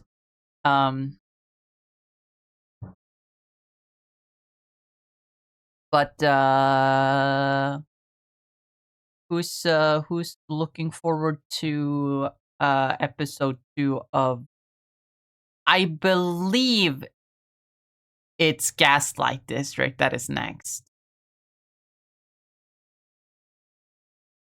I don't remember word of it getting greenlit. I must have missed those news, but in Goose's little like farewell tweet, they said something along the lines of, "I hated it. I'm glad to be done. Now go support Gaslight District," or something like that. I remember Knights of Guinevere being announced to be a greenlit for a full series, but I completely forgot Gaslight District. But apparently that's next.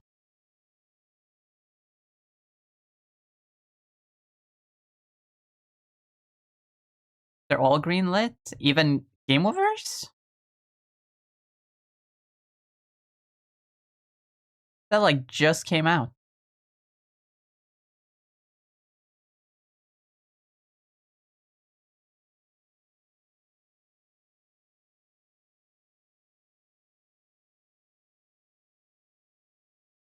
Whoopsie toodle. Stream disconnected.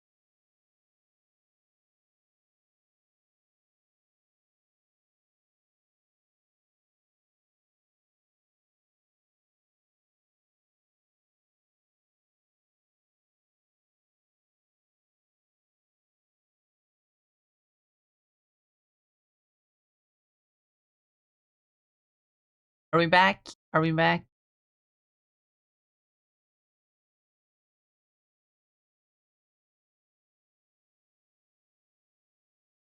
We back. Okay, good.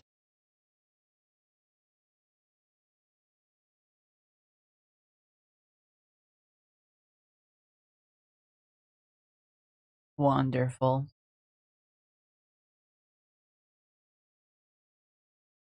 Hi Val, welcome. Hello, hello. No. I'm sorry.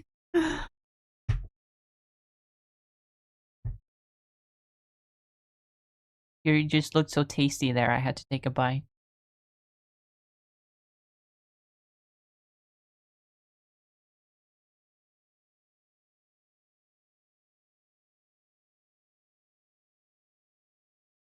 But hi, welcome. How are you doing?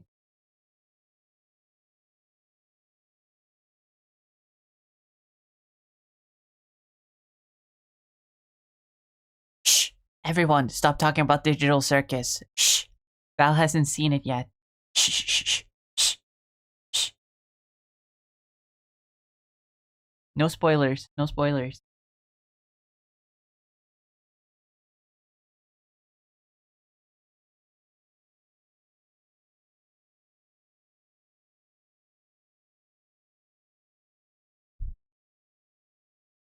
Boiling in my room. Oof.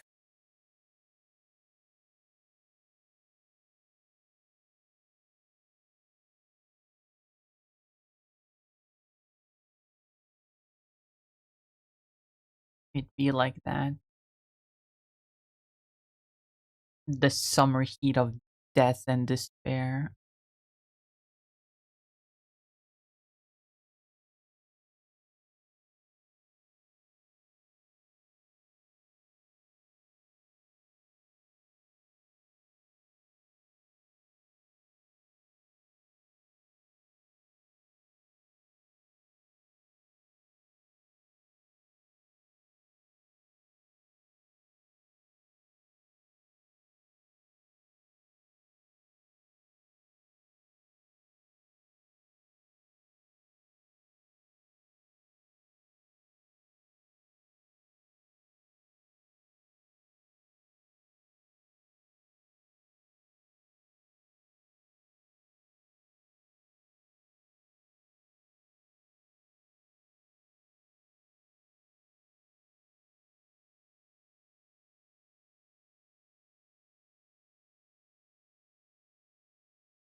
Here's my spicy take. What's your spicy take?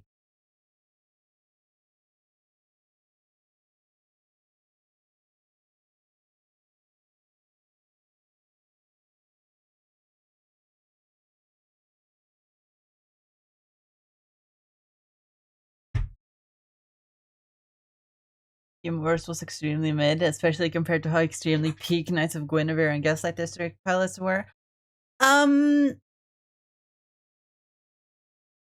I don't disagree. I definitely wasn't Sold on Gameoverse. I wasn't completely sold on Gameoverse from just the pilot.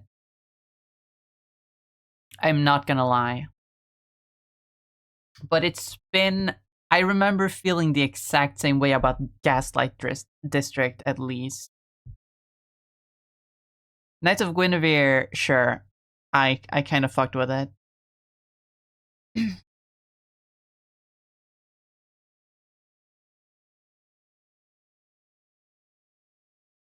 But even Gaslight District, I wasn't fully sold from just the pilot. I don't think I've ever been sold on anything, any indie show from just the pilot.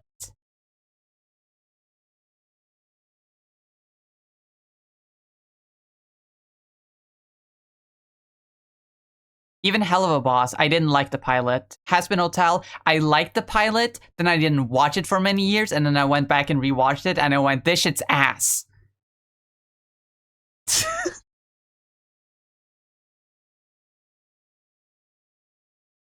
Digital Circus 2, I wasn't sold from just the pilot.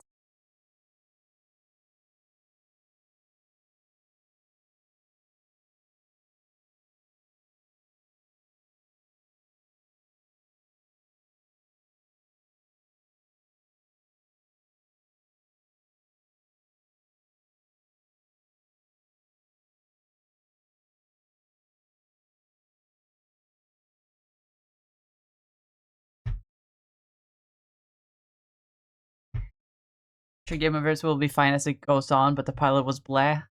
Yeah. It didn't sell me on the premise. That's a thing I feel like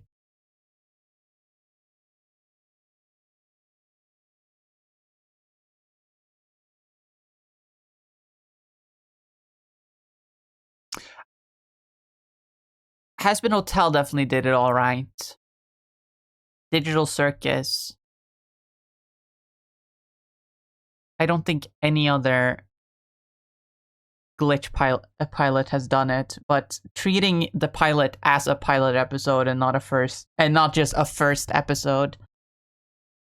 The pilot episode is supposed to like essentially sell the idea of a show, right? And I feel like a little bit of the problem with Gameoverse and Gaslight District is that I don't know what the show is about. I don't really know what the show is about. That's what you're supposed to be telling me with a pilot episode, and I do not.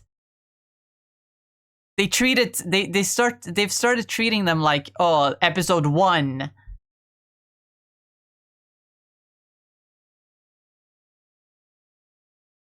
I feel like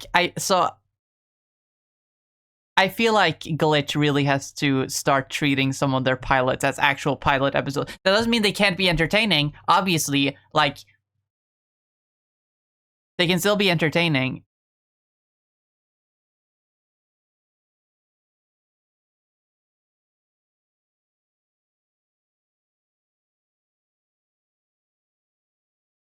But, yeah, they really need to be better at, like, showing you the core of the show like a pilot episode is supposed to do.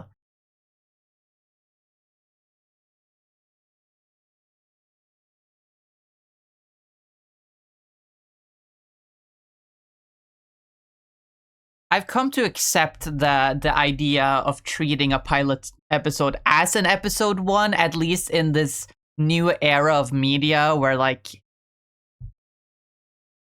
pilot episodes, where, you know, indie shows put their pilot episodes out publicly instead of just, you know, showing them privately to like studios to like sell the show and be like, hey, can you greenlight this? Like, I'm fine with treating them as the first episode in this, like, in this space in particular. It kind of works, but at least have the pilot episode / episode 1 be a pitch for the show. Still, I don't know. I just wasn't. Game Oververse definitely did not sell me. I'm not sure what the show is even about.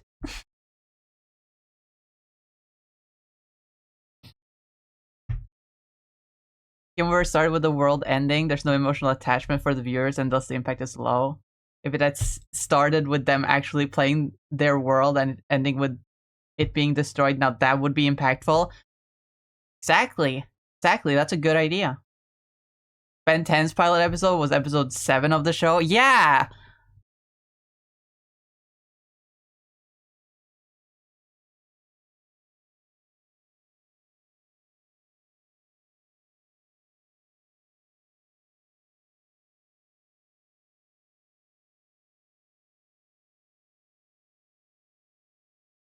You get it.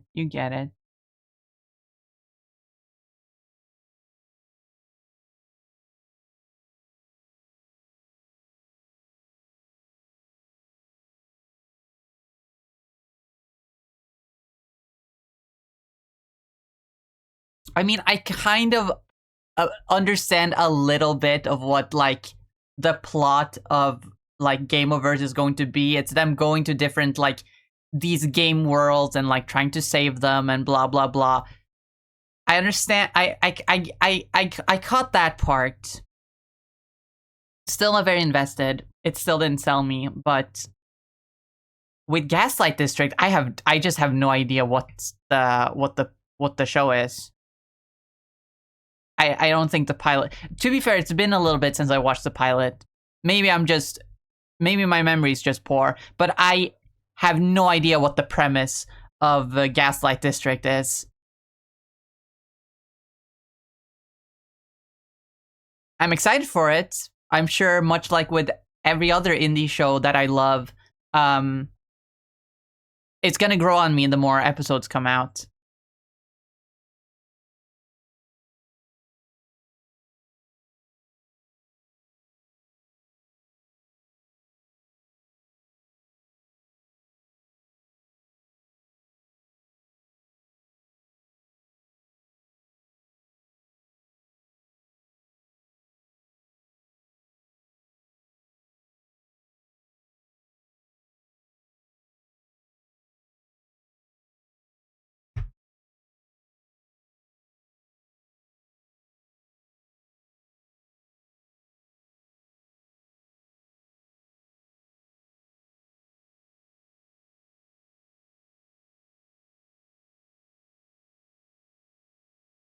We can have the world ending at the start, but we have to change a lot of the after bits. And the pilot kind of treats it like we've seen 2 episodes before without helping the viewers at all.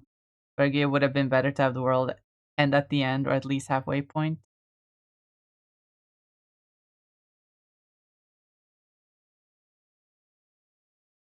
I mean, at least it does a good job of introducing all the important characters.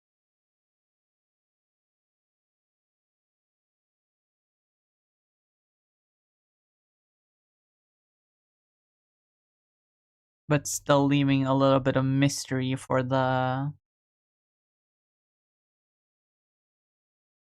big bad and that weird, like, Alucard looking Kit's boss, you know?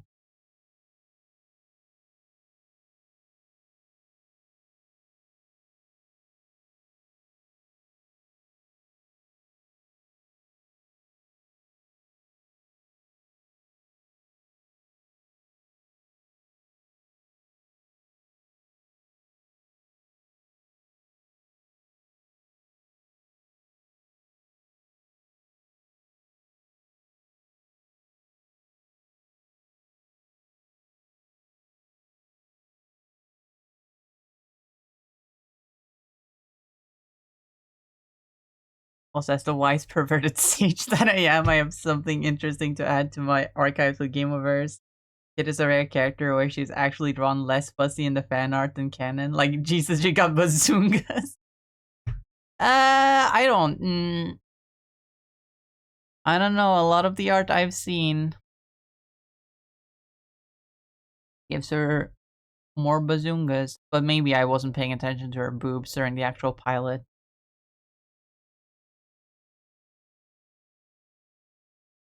Should I have?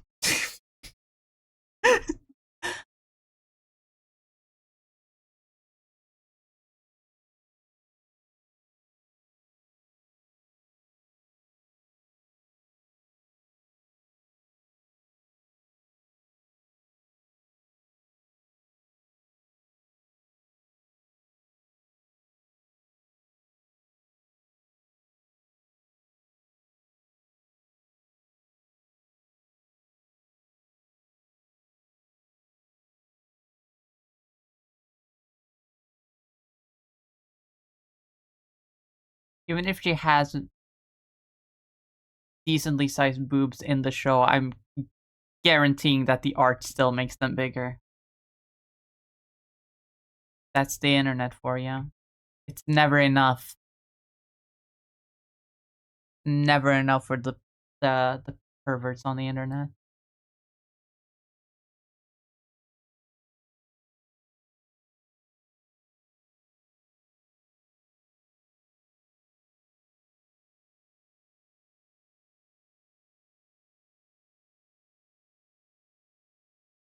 I want to give her a different leg here.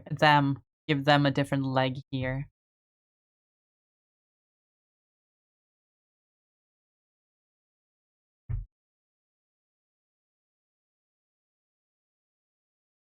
Accelerate as legs. Hey, this is the leg that they actually have in the show at one point.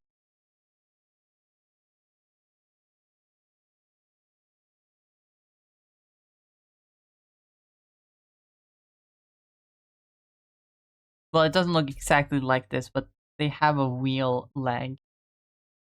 In episode 8?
Here's kind of a fun question. Well, it's depending on your definition of fun. Uh, then in some way it isn't fun at all. In another way, it's kind of fun to think about. Considering glitches, this has been a discussion that has been going on for a little bit. Considering the glitch production fan base, right? And how they can be, especially when it came to Digital Circus. If you had an indie show that you wanted to get popular, would you work with glitch? Would it be worth would it be worth the fan base, in your opinion?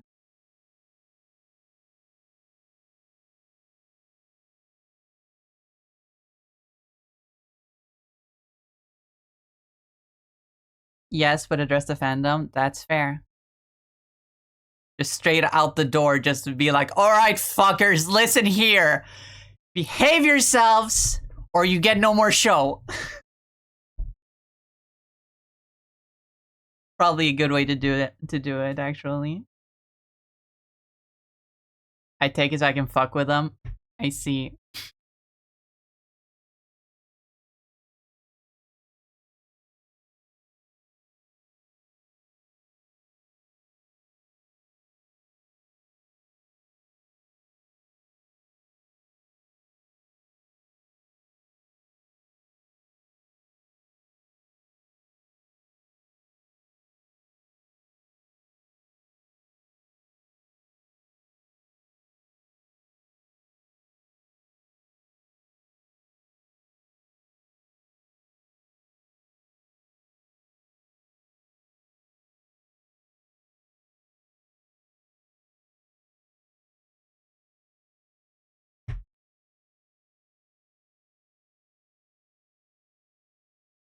Honestly, make an episode with the voice actors from different shows talking to the viewers.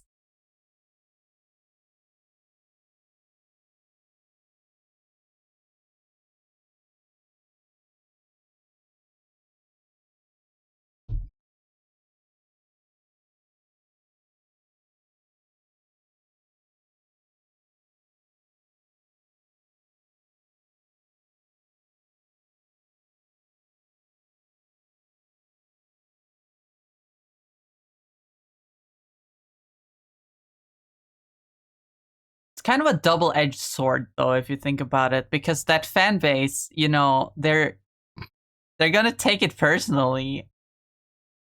They're gonna be like, oh, so they hate the fans. They hate the fans. Okay, fuck you, show. I'm not gonna support you. And then they give Glitch money anyway.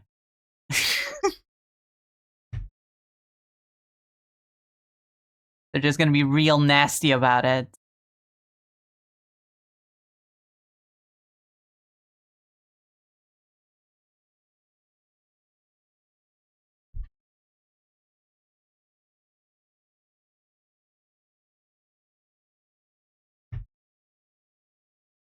It would take a hit, but the creators have gotten death threats. People need to grow up. Like, absolutely.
my comic I'm working on got greenlit for a show, I go sicko mode on the fans. Fuck it, my characters had VAs.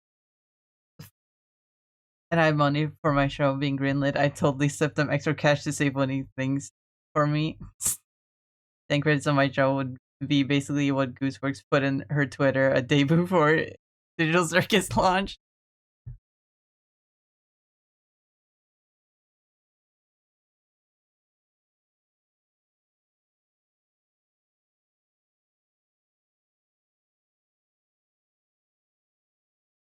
This is a thing that has been on and off on my mind for a while.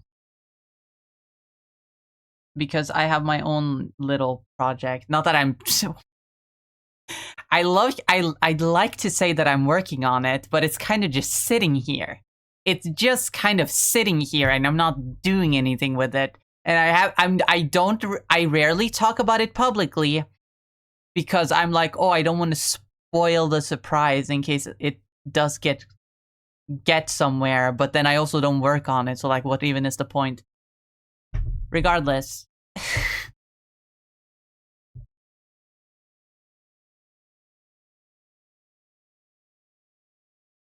But because I have a project like that, I'm like, would I ever work with Glitch? Do I think it would be worth it?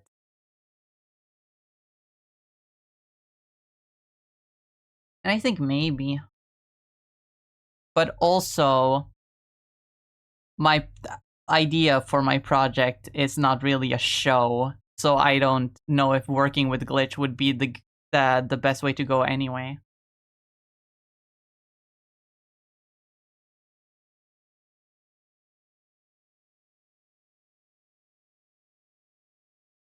Like, it won't be a show, but it will have, like, you know, it's the idea has always been for it to be a music project, similar to like how 21 Pilots has like a story in their music. But that involves me needing like music videos. So like working with Glitch wouldn't be a bad idea.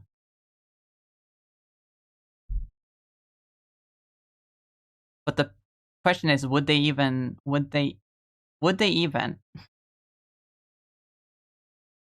if I contacted Glitch about it, would they even consider?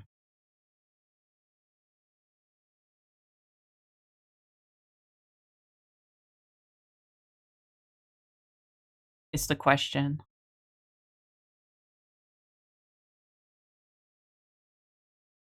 The $1 million question.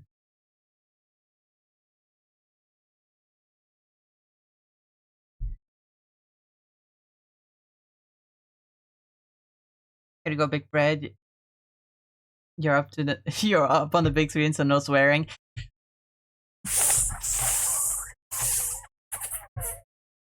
Break.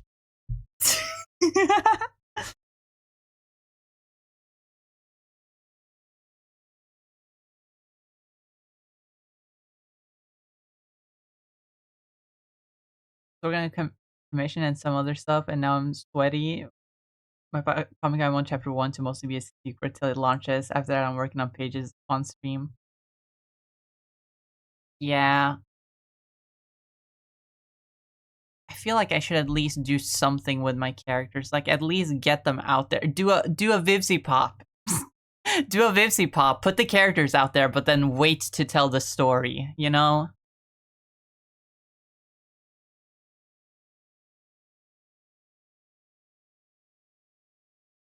Give some backstory at least, you know?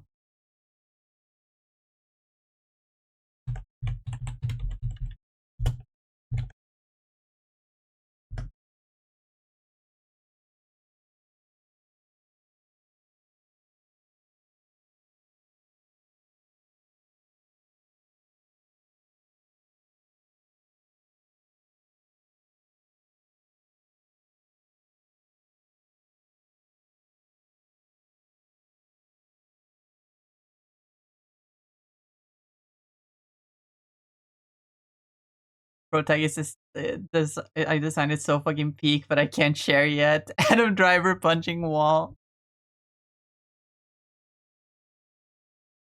I'm struggling to design the protagonist. Dude, my project has gone through so many iterations. I've been working on it for. When did I start When did I start working on my project? It was around late 2021, early 2022. So about what,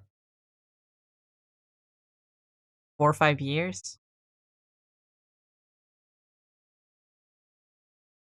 I don't know.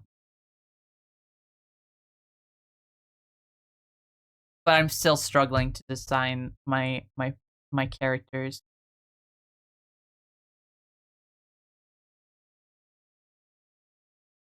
I've always had the idea of the characters, but some of the designs have gone through many iterations, and fucking hell, this character right here, this red one, this red character,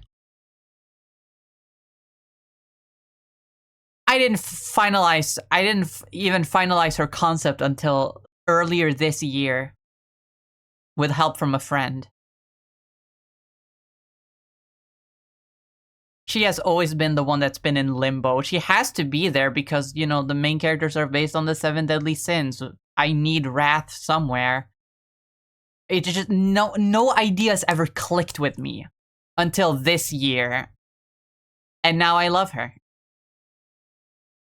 She's not one of the main characters. Well, she's a main character in the sense that she's part of the main cast, but like she's not a primary character. She's more of a secondary one. She's the Zubul of the group. If we're talking about the digital circus, using digital circus as an analogy, she's the Zubul. She's there, but she would not get nearly as much focus as some of the other ones.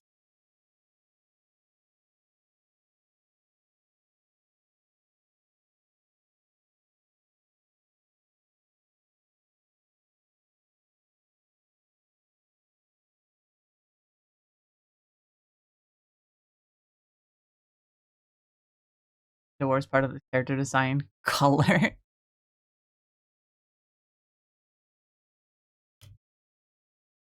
When I design a cast of characters, I just go the Power Rangers route. Or as some cynical people would call it, the modern day OC route. Where they're all like color coded. I call it Power Rangers because like that's what the Power Rangers did, but I saw a tweet a little, I think it was about a year ago. Someone had tweeted how like it's become such a like common trope in like modern day like OC, with modern day OCs and like art projects, that the main cast are all like color coded. Like the red one, the green one, the blue one.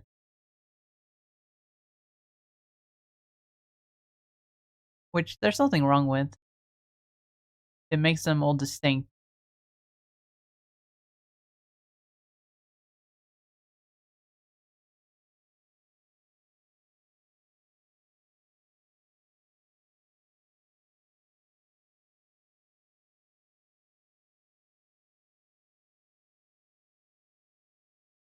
Obviously, characters shouldn't just be distinguished by color.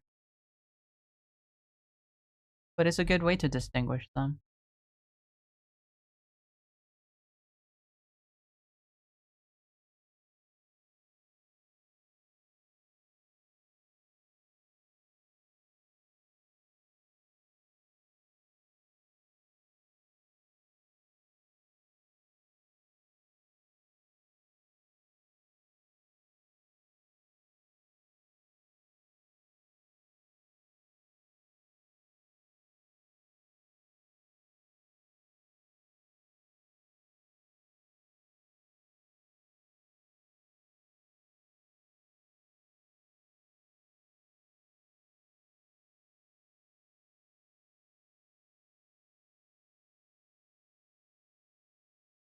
I want to avoid tangents here.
You know what's genuinely one of the kind of more incredible things about Digital Circus? Goose originally wanted to pitch a 2D animated show, but then, Glitch wasn't doing 2D animation at the time. And so Goose just like on the spot went and made Digital Circus, the concept for Digital Circus, just to have a show.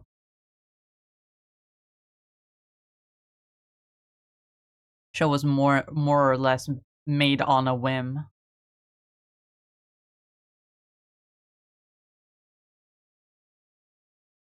which is kind of cool.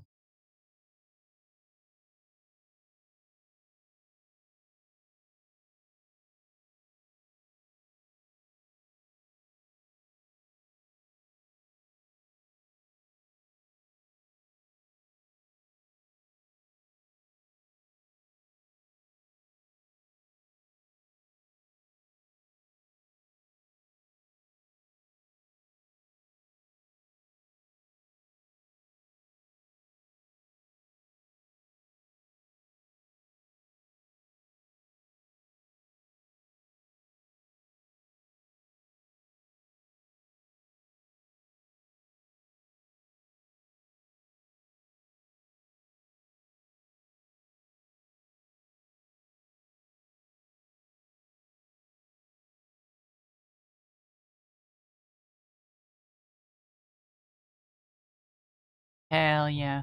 Zooble. Zoobabble.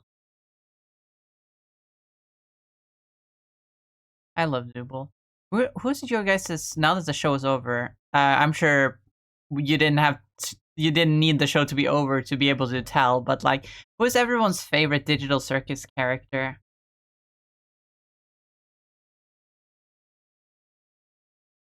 Mine has always been Gangle, and it's still Gangle. Though, not Kane, Kinger quickly became like a top contender. I love Kinger. Ever since episode 3, I've thought Kinger was really fun, and then as the show went on, he just became so much more interesting. I love Kinger.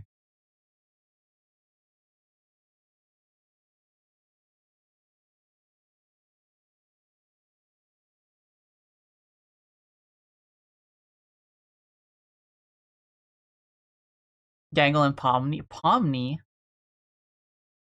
Also Kinger, hard to pick. That is fair. There are a lot of the characters are good. I don't hate there's no character in the show that I dislike. I think all of them are really good characters. Even Jax. uh but yeah, Gangle and Kinger, definitely. I don't know what it is about Gangle that I like. Maybe it's just I like her vibe. She's just like me for real.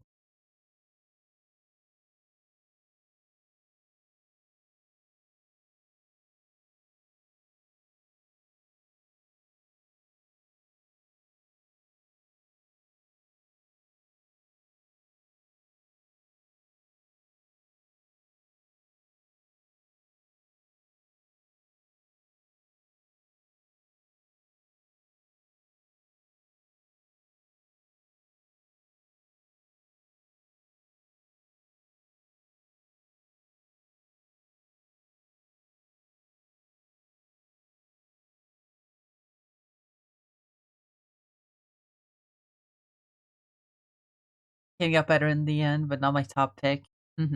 I get that.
Full subjects with my mind.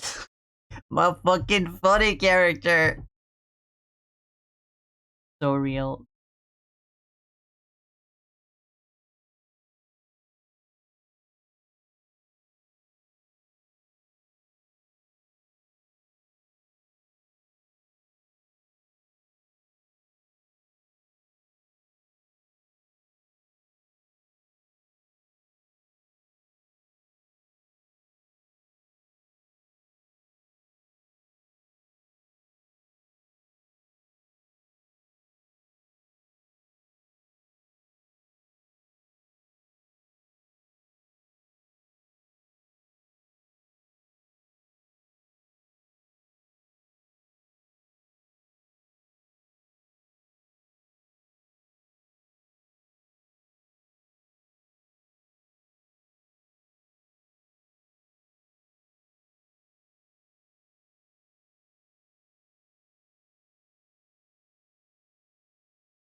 There's so much yellow.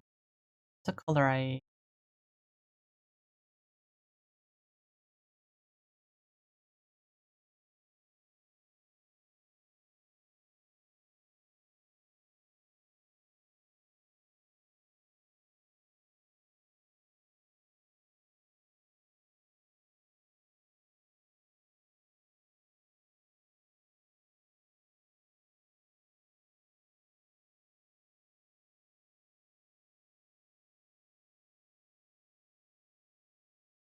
Another green. Like a very bright lime green, maybe.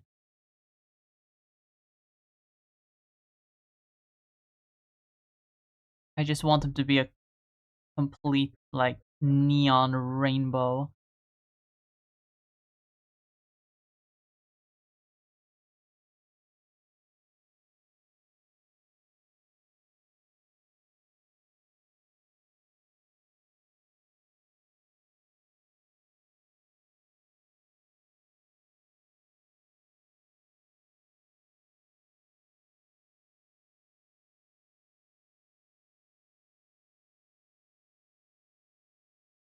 Oh, now the colors look a lot much better together. I am still need to figure out that other foot because I don't think I want to go with that little swirl. It looks a little unimaginative.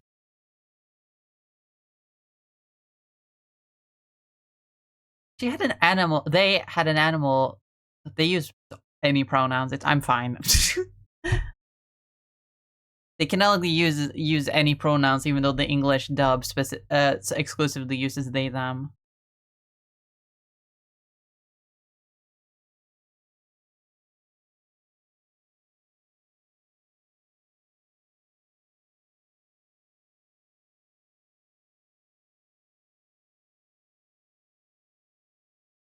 Other dubs use exclusively she, her, or they, them, he, him pronouns. Actually, did you guys know that?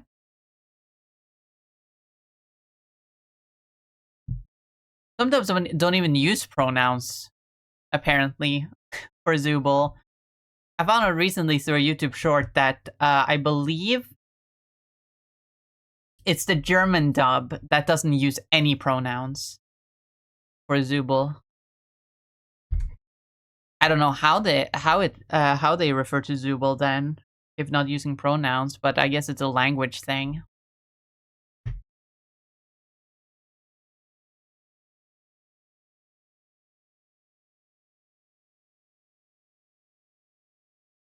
But anyway, I was about to say they had like an animal foot in one episode, right? I'm not making that up.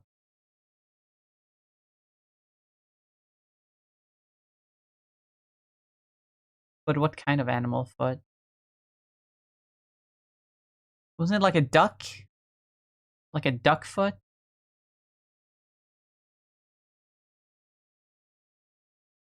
I feel like I remember that, but now I'm second guessing myself.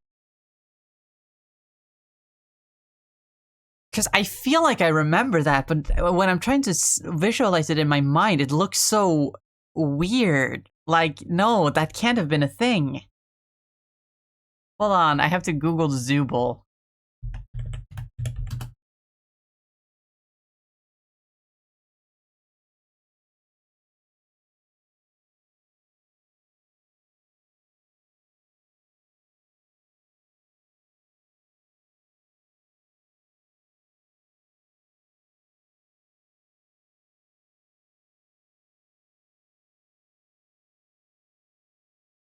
The wiki has images of them from every episode, so...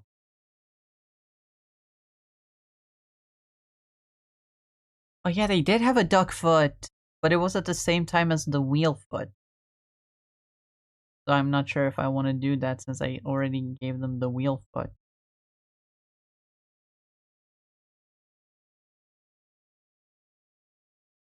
Oh, the peg leg is... Oh, I forgot the weird fucking shape they have on their chest. They always have a weird, like, badge of some kind on their chest. I forgot.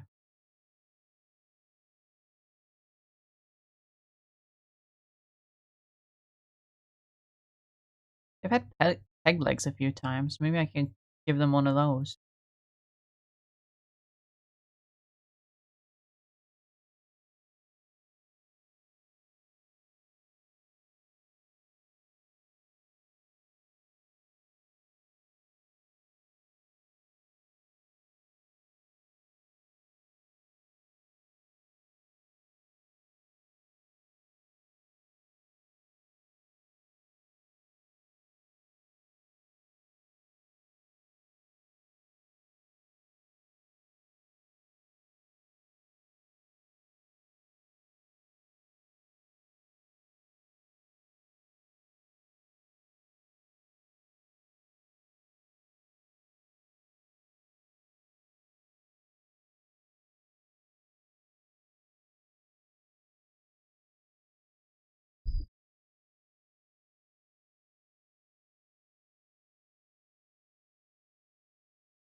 Nah.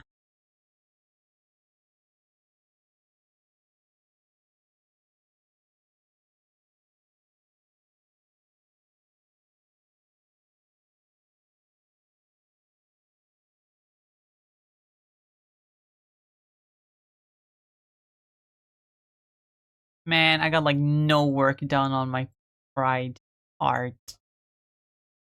Oh, I'm so bad. I'm so bad. I was supposed to do the pride art because I only have like a week left. Oh, I'm such a fat fucking joy. But we are past the 3 hour mark. I think it's fair to end the stream now. I'll probably force myself to work some more off stream. Because I really do need to get shit done. I need to get shit done.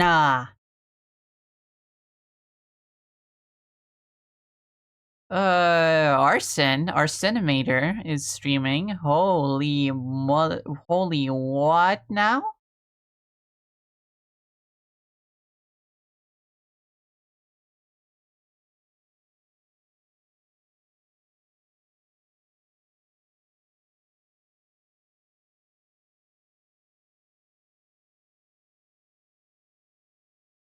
But it's a black screen.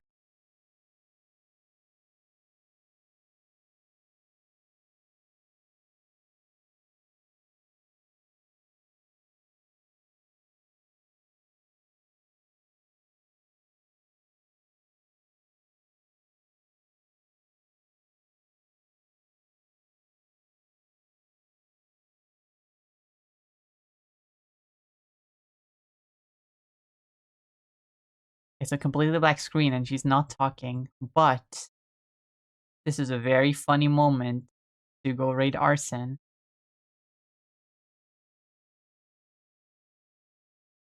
It's a very funny moment.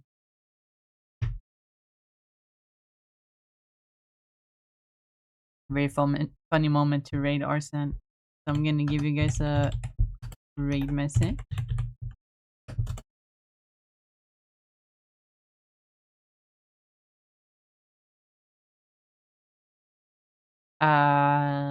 Actually, I need to go use a bathroom. Nah, we can raid first.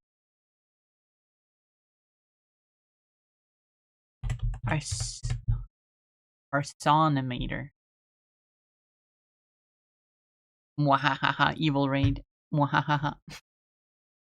But yeah, thank you all so much for watching. I hope you all enjoyed the stream. Thank you all for dropping by and hanging out with me today. I really, really appreciate every single one of you. As you can tell by today's stream, I'm still not in the quite in the vibe to do art. So I'm not sure about an art stream on Wednesday. Maybe on Friday since it's a music request.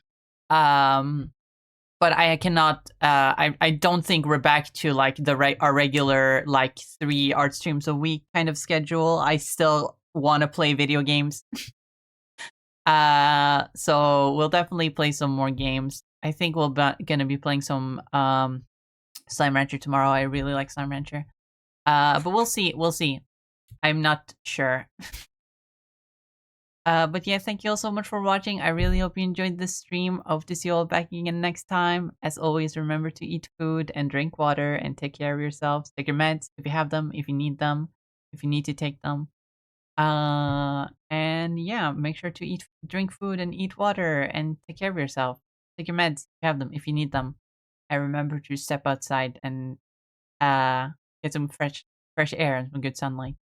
But yeah, bye everyone. Bye bye. Bye bye. See you all later. See you next time. Bye bye.